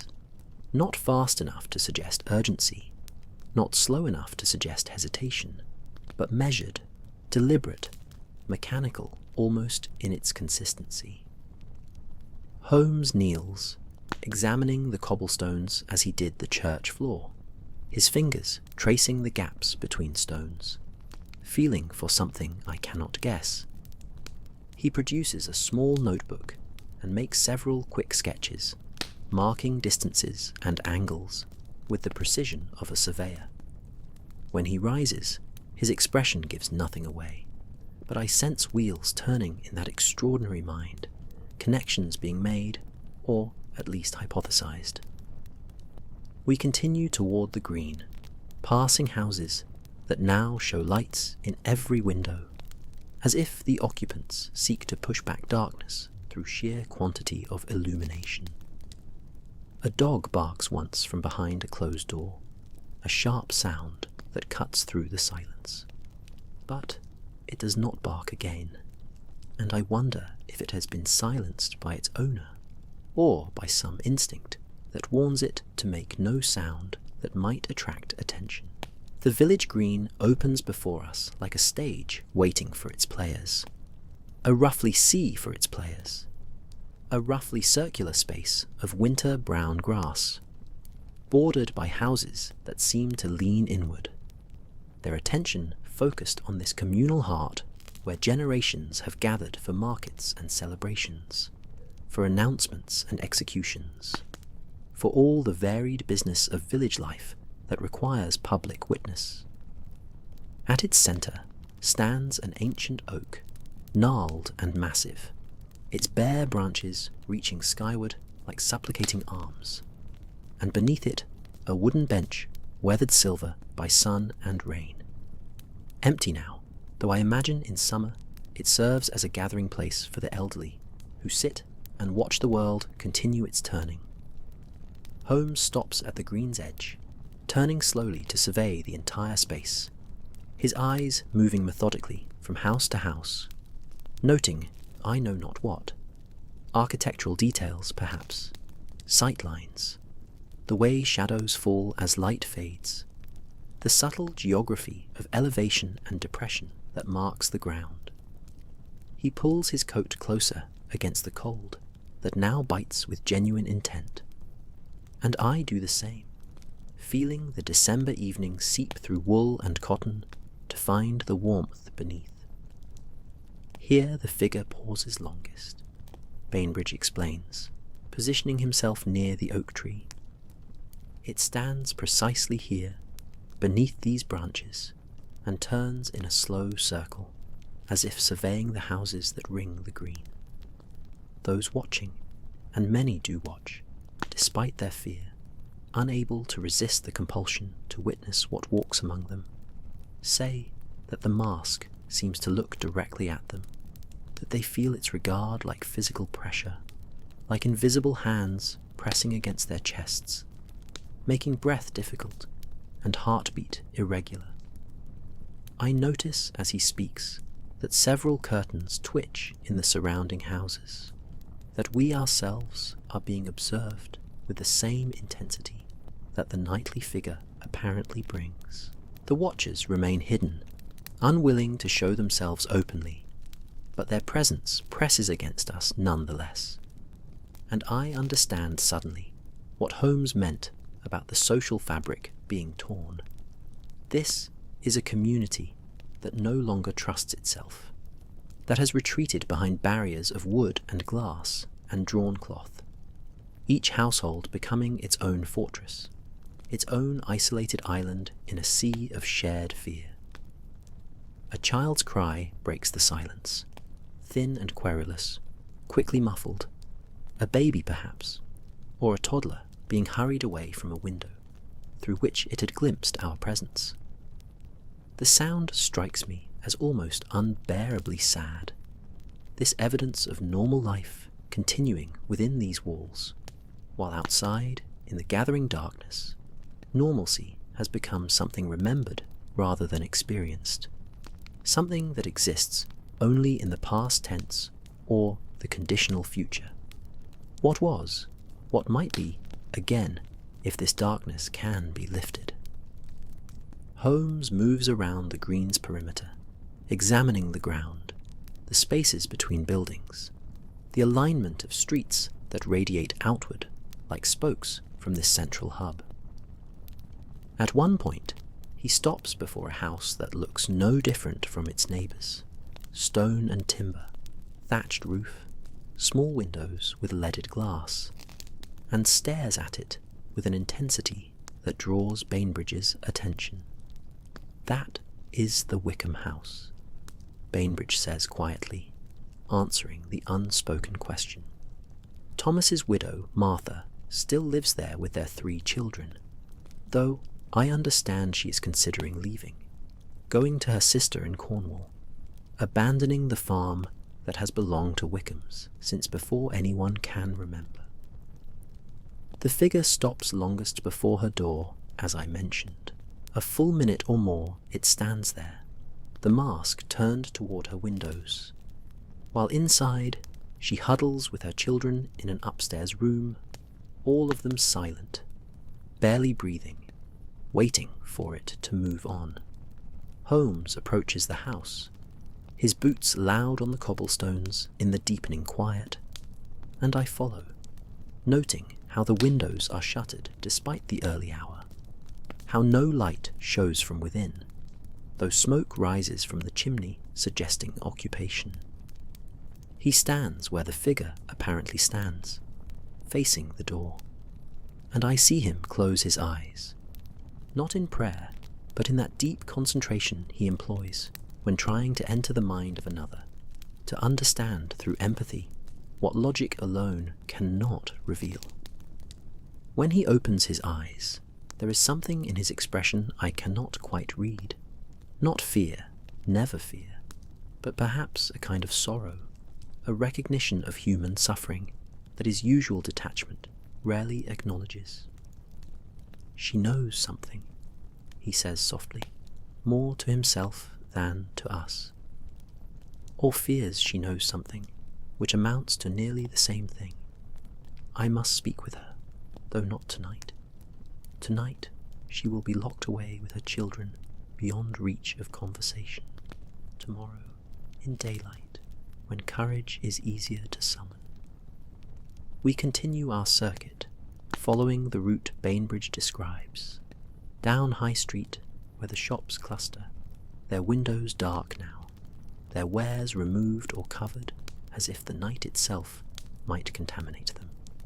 The bakers, the drapers, the ironmongers, each shuttered and silent, though the day's business presumably concluded hours ago. Above the shops, living quarters show occasional lights, but again the curtains are drawn, the windows closed despite the stuffiness that must result, as if fresh air itself might carry danger. Halfway down High Street, Holmes stops before a narrow passage between buildings, a gap barely wide enough for a man to pass through sideways, leading back toward what might be yards or gardens, or simply unused space in the cramped village geography. He peers into the darkness there, produces a small electric torch from his pocket, a recent acquisition of which he is quietly proud, and plays its beam along the passage walls. "Interesting," he murmurs, stepping into the narrow space, disappearing from view for several moments, while Bainbridge and I wait in the street. When he emerges, his coat bears dust, and his hands show traces of dirt, but his expression carries that particular satisfaction that signals discovery, though of what nature I cannot guess. "There are passages like this throughout the village," he says, brushing at his coat absently. "Between buildings, behind walls, connecting spaces that seem separate when viewed from the street. A network of sorts, hidden in plain sight, that someone familiar with the village geography could use to move unseen, to appear and disappear in ways that might seem supernatural to those unaware of these architectural peculiarities." Bainbridge looks troubled by this observation, as if it suggests possibilities he would prefer not to consider, that what walks Thornfield Cross might be no phantom, but something worse, something human with human malice behind its actions. "But the figure has been seen by dozens," he protests weakly. "It walks openly, makes no attempt to hide. Why would someone need secret passages if they display themselves so brazenly?" "An excellent question," Holmes agrees, "to which I do not yet have an answer.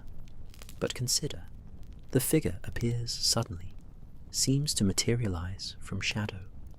It disappears just as suddenly at the village edge. Perhaps what seems like supernatural manifestation is merely clever use of mundane geography. Or perhaps," he pauses, his expression growing distant, "perhaps the passages serve some other purpose entirely, one we have not yet considered." The darkness is nearly complete now. The last traces of sunset faded from the western sky, and the temperature continues its steady decline toward what promises to be a bitterly cold night. Stars multiply overhead, hard and bright and utterly indifferent to human concerns, while below them the village huddles in its pools of lamplight, waiting for what the darkness brings. We reach the end of High Street, where it narrows to a lane that continues toward the edge of the village, toward fields and the boundary stone that marks where habitation ends and wilderness begins. The Wickham farm lies here, barn and outbuildings, dark shapes against the slightly lighter sky, and beyond them the land rises toward the encircling hills, their profiles barely visible as absences of stars, as spaces where the sky stops and something solid begins. "The figure walks to there," Bainbridge says, pointing toward a darker shadow that might be the boundary stone. Then it simply ceases to be. No fading, no walking away into darkness. Just present one moment, absent the next, as if whatever power animates it runs out precisely at that spot, at that boundary between village and wild land. Holmes studies the boundary stone from a distance, making no move to approach it, though I sense he wishes to examine it more closely in proper light. Instead, he turns back toward the village, surveying the route we have followed, his mind clearly working through calculations and possibilities that remain opaque to Bainbridge and myself. A church bell tolls the hour, 8 deep notes that roll across the village and echo back from the surrounding hills, marking time's passage with ancient authority. The sound seems to act as a signal, for what few lights showed in windows begin to extinguish, and I realize the village is preparing itself, going dark, minimizing its presence, as if by making itself invisible, it might avoid the attention of whatever walks among it. "It will appear soon," Bainbridge says, his voice tight with tension, "within the quarter hour, if it follows its usual pattern. I must ask, Mr. Holmes, do you wish to witness it? Or would you prefer to return to the Shepherd's Rest, to consider what you have learned before confronting what cannot be easily explained?" Holmes does not hesitate. "We will witness it," he says firmly, not from hiding, not peering through curtains like the rest of the village, but here, in the street, where we can observe clearly and without obstruction. "Watson, are you amenable to this course? I will not command your presence if you would prefer to observe from safety." The question is almost insulting, as if, after all our years together, he might imagine I would abandon him to face anything alone, supernatural or otherwise.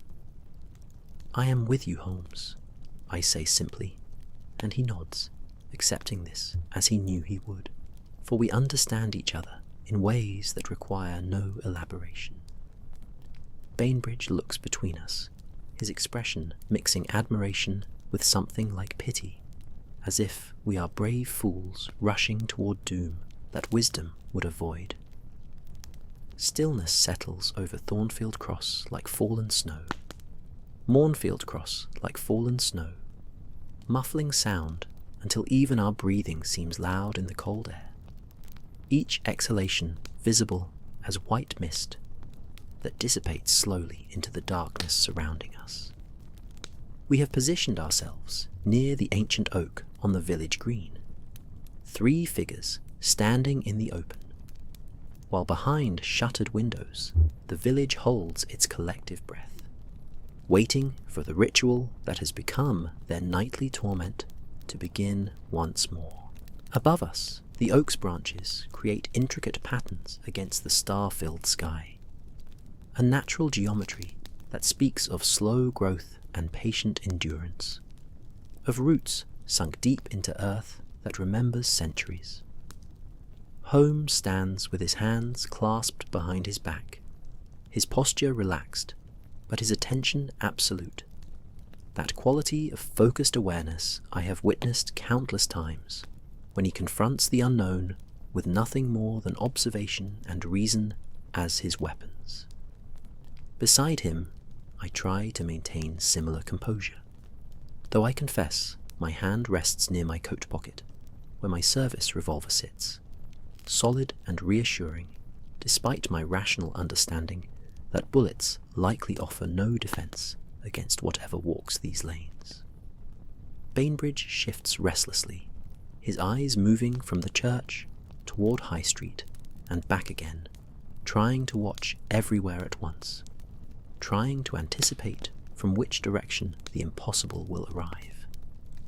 Minutes pass, measured by heartbeats and the slow wheeling of stars overhead, and the cold seeps deeper, finding joints and bones, settling into the body like an unwelcome guest who has come to stay.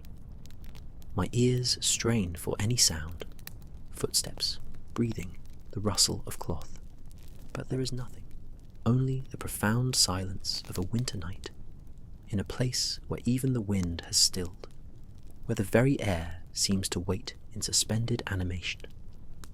Then, without warning or transition, it is there. Not approaching from the church as Bainbridge described, not walking into view or emerging from shadow, but simply present, standing perhaps 30 yards distant on Church Lane, between us and the Lich Gate, through which we passed what feels like hours ago, but was likely mere minutes. One moment the lane stretched empty in the starlight. The next moment the figure occupied it, as if it had existed there always, and our perception had only now caught up to reality.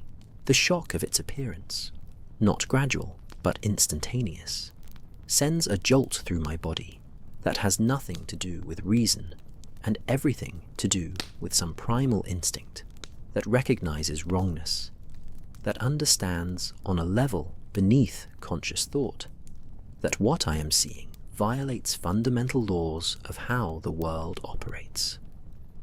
Beside me, I hear Bainbridge's sharp intake of breath, and even Holmes, unflappable Holmes, takes a half step backward before catching himself, reasserting control over instinct through sheer force of will.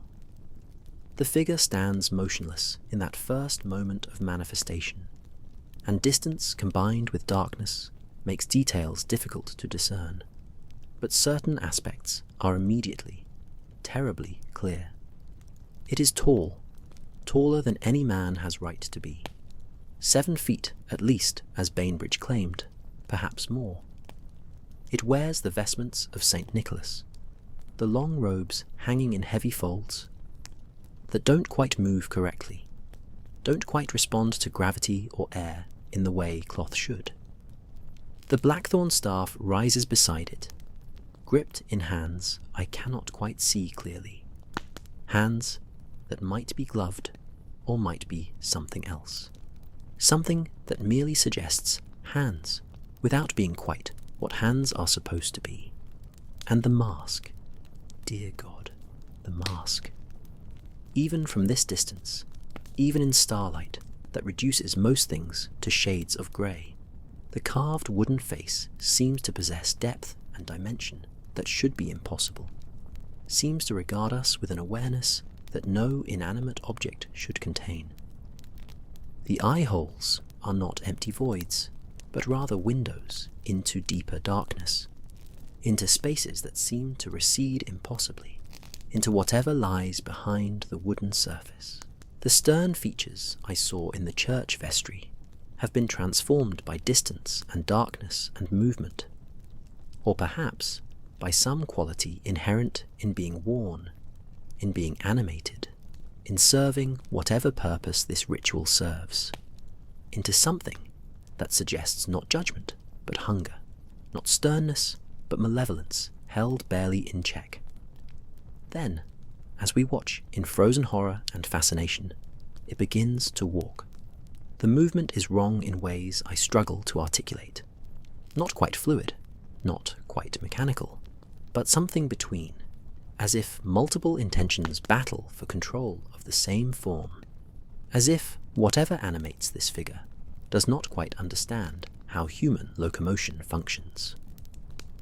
The staff taps against cobblestones with each step, a sound that carries clearly through the silent night, rhythmic and hollow, like bones striking stone, like some percussive accompaniment to a march that predates music, that belongs to an age when rhythm meant ritual, and ritual meant survival or destruction in equal measure. It approaches the green where we stand, covering the distance at that measured pace Bainbridge described, neither hurrying nor hesitating, following some internal imperative that brooks no deviation. As it draws nearer, I can see more details, though each detail only deepens the wrongness of the whole. The vestments that hang too stiffly, as if starched or frozen, or simply unwilling to drape as fabric should. The way the figure's height seems to shift slightly with each step, as if its geometry is not quite fixed, not quite stable. The hands that grip the staff, visible now, showing fingers too long, and joints that bend at angles, that make my medical training recoil in instinctive rejection. And still it comes closer, entering the green, moving toward the oak beneath which we stand, as if we are not there. as if our presence registers no more than shadows or stones, or any other inanimate part of the landscape. I feel Holmes's hand on my arm, a warning or reassurance I cannot tell, and I realize I have begun to step backward, some part of me urging flight, while my conscious mind insists on remaining, on observing, on maintaining the facade of scientific detachment, even as every instinct screams that we face something that should not exist, that cannot exist, according to every law of nature and reason I have spent my life accepting as foundational truth. The figure reaches the oak and stops, precisely where Bainbridge indicated it would stop, and begins its slow rotation, the mask turning to face each house in sequence, lingering on each as if cataloguing, as if recording some essential information about the inhabitants within.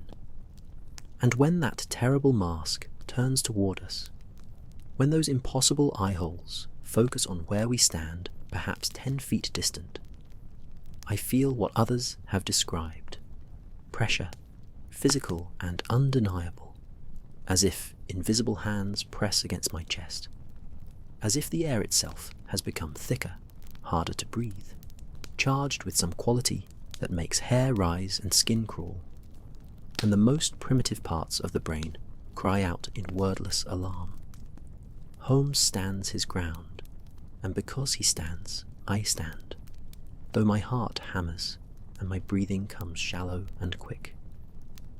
The mask regards us for seconds that stretch like hours, and I find myself unable to look away, trapped by those dark eye holes, falling into darkness that seems to extend infinitely inward, into spaces where thought fragments and reason dissolves, and only fear remains, pure and absolute. Then, with the same mechanical precision that has governed all its movements, the figure turns away, continuing its rotation, completing its survey of the green before beginning the next phase of its nightly journey down High Street toward the Wickham Farm and the boundary stone beyond. Only when it has moved past us, when its attention is no longer fixed upon our position, do I find I can breathe properly again. Great gasping breaths that make white clouds in the freezing air. My hands shake. I notice this with detached surprise, as if observing someone else's physical response to trauma, and I clench them into fists to still the trembling. Holmes releases my arm, which I had not realized he still gripped, and I see that even he, rationalist and skeptic extraordinary, has been shaken by the encounter. His face in the starlight appears pale, drawn, older somehow, as if the past minutes have exacted years of aging compressed into moments. Silence reclaims the green after the figure passes, but it is a different silence now, heavier and more oppressive than what came before, as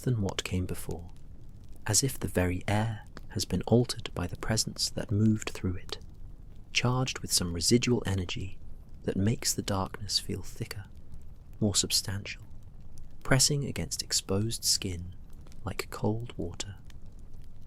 My hands have stopped trembling through conscious effort rather than any genuine restoration of calm, and I notice that Bainbridge has moved closer to us, seeking perhaps the comfort of proximity, the ancient human response to fear that draws us together against threats we cannot fight or flee.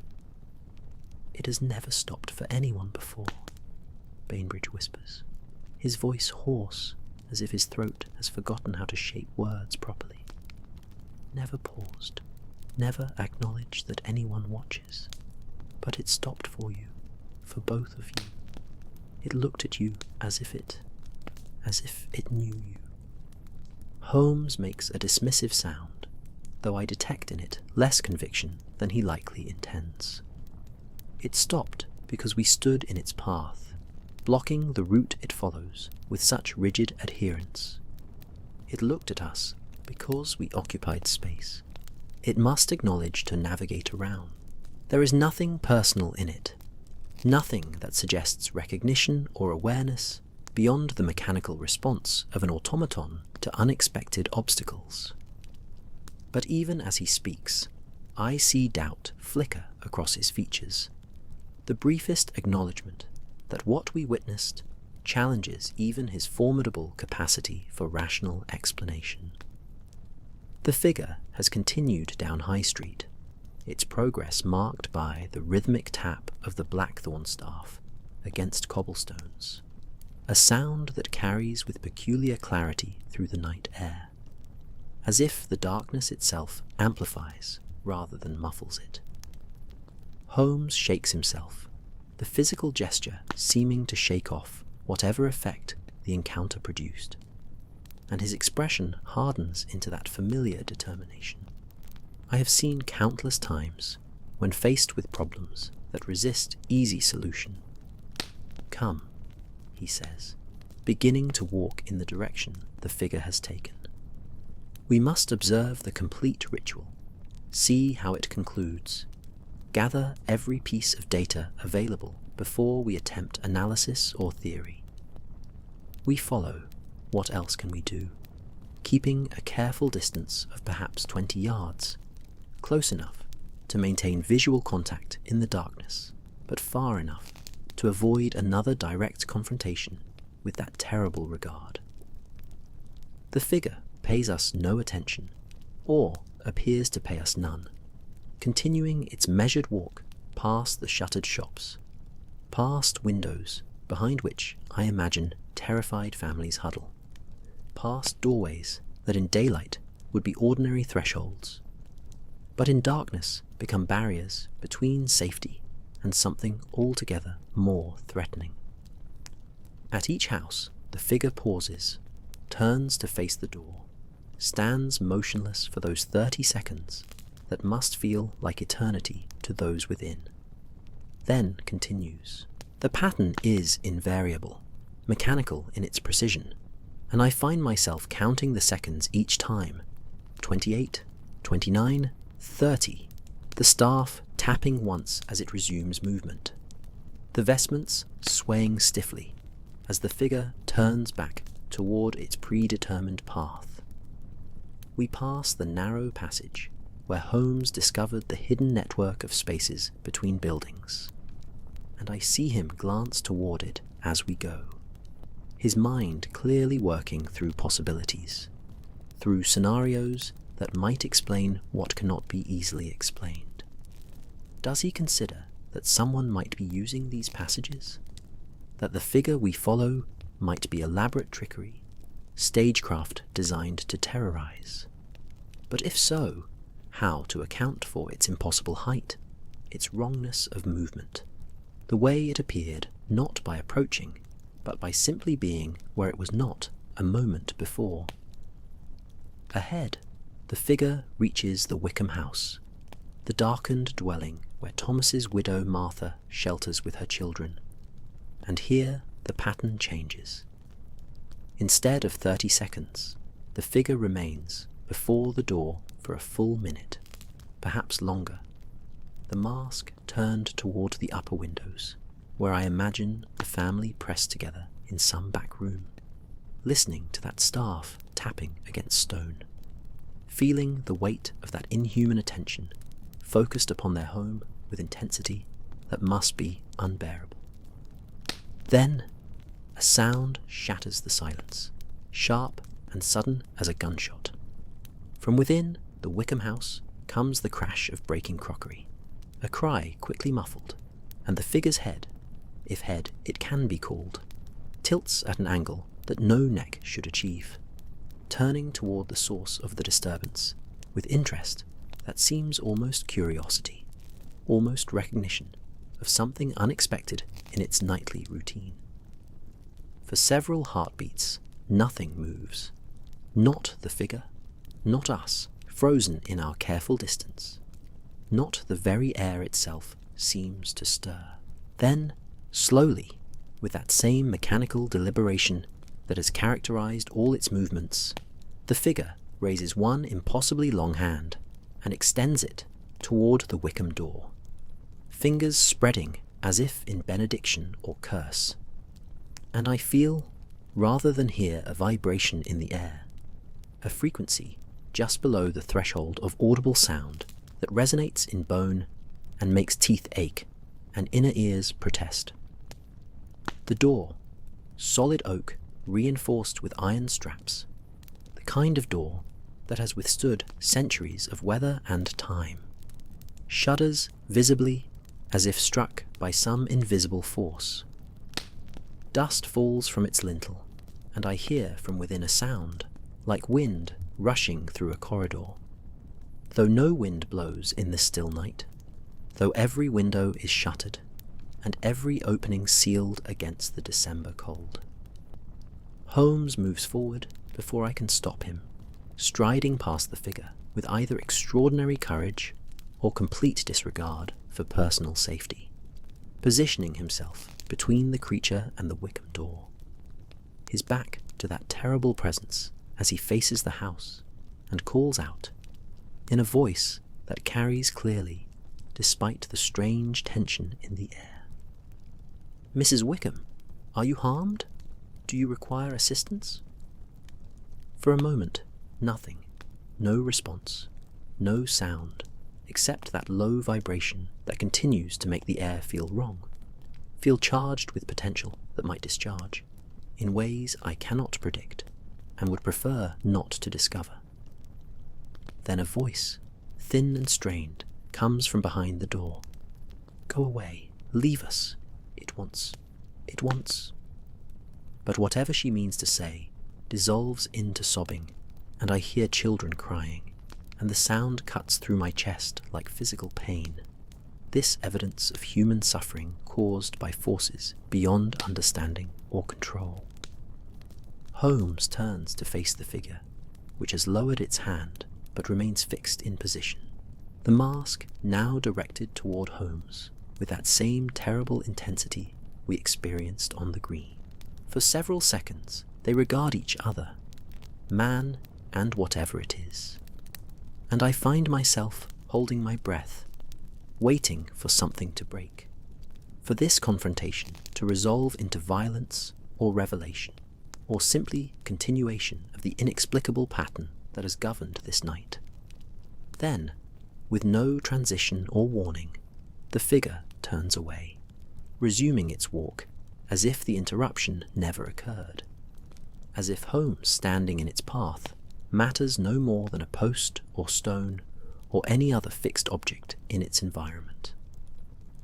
It continues down the lane toward the village edge, toward the boundary stone where Bainbridge claims it will cease to exist, leaving us standing before the Wickham house with more questions than we had before, and no answers adequate to address them. Holmes watches it go, his expression unreadable in the darkness, and when he finally speaks, his voice carries a note I have rarely heard from him. Not defeat exactly, but recognition that the tools he normally employs, observation, deduction, logical analysis, may prove insufficient for what we face. "Watson," he says quietly, "I believe we have been proceeding under a fundamental misunderstanding. This is not a hoax, not trickery or stagecraft, or clever exploitation of village geography. Whatever walks Thornfield Cross is," he trails off, searching for words, "is something that exists in defiance of natural law as I understand it. And yet, it must have explanation, must follow some principle, even if that principle is not yet known to science or reason. Nothing exists without cause, nothing acts without purpose, and our task is to discover what cause creates this effect, what purpose drives this nightly ritual. Orchestrated narrative progression toward climactic boundary stone revelation. Bainbridge has caught up to us, his face pale even in the starlight, his breathing laboured as if he has been running, though he has merely walked. "You stood before it," he says, his voice carrying awe mixed with incomprehension, You placed yourself between it and the Wickham door, and it did not. It did not strike you down, did not dissolve you where you stood. I have never seen anyone challenge it directly, never seen anyone stand their ground against its regard. It cannot harm what does not fear it, Holmes replies, though I am not certain he believes this assertion, not certain any of us believe it after what we have just witnessed. Or perhaps it can harm but chooses not to, for reasons we do not yet comprehend. Come, it approaches the boundary. Let us see how this manifestation concludes. We follow once more, maintaining our distance, watching as the figure reaches the edge of the village, where cultivated land gives way to wild growth, where the narrow lane becomes merely a track, leading toward the dark hills beyond. The boundary stone stands here, an ancient marker carved with symbols worn smooth by weather and time, marking the limit of village authority, the point where one jurisdiction ends and another, or perhaps none at all, begins. The figure stops before this stone, facing toward the wilderness beyond, and for perhaps 30 seconds remains motionless, as if considering, as if communicating with something we cannot see or hear or sense, except through the prickling awareness that something attends, something watches, something waits in the darkness beyond human habitation.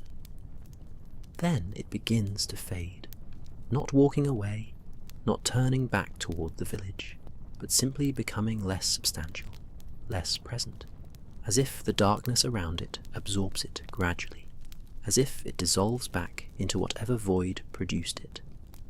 The process takes perhaps 10 seconds, during which the tall figure becomes translucent, becomes outline only, becomes finally nothing at all, leaving only empty space where moments before something impossible stood. The staff is last to disappear, remaining visible for a heartbeat after the rest has gone, a vertical line of slightly darker shadow against the night. Then it too vanishes, and we stand alone on the village edge with stars above, and darkness ahead, and no evidence that anything extraordinary occurred, except our memories and our racing hearts, and the lingering wrongness in the air that slowly, gradually, begins to dissipate like morning fog under sunrise. Holmes approaches the boundary stone, examining it with his electric torch, running his hands over its surface, kneeling to study the ground around it. He remains there for several minutes while Bainbridge and I wait, shivering now from cold and reaction, both watching the wilderness beyond for any sign of movement, any indication that what disappeared might reappear, might return, to continue its manifestation in ways we have not yet witnessed. Finally, Holmes rises, switching off his torch, and in the renewed darkness his voice comes quiet but firm. There is much here that requires investigation, but not tonight. Tonight, we have gathered what data direct observation provides. Now we must retire, must think and analyze, must approach this problem from angles we have not yet considered. Come, the Shepherd's Rest offers warmth and light, and the opportunity for rational discourse, all of which we need most urgently. We walk back through the village, past houses where lights now begin to reappear, where curtains open slightly, where the inhabitants emerge cautiously from whatever hiding places they occupied during the manifestation's walk. No one speaks to us as we pass, but I feel their eyes following our progress, sense their questions and their hope and their fear that we might have answers or might ourselves become victims of whatever curse afflicts their home. The Shepherd's Rest glows like a beacon, every window bright, the door opening before we reach it to reveal Mrs. Caldwell silhouetted against interior warmth. She ushers us inside without questions, leading us to the parlour where the fire has been built up to roaring intensity, where tea waits hot and strong, where chairs have been positioned close to the hearth, as if she understands we will need all the warmth and comfort available after what we have witnessed.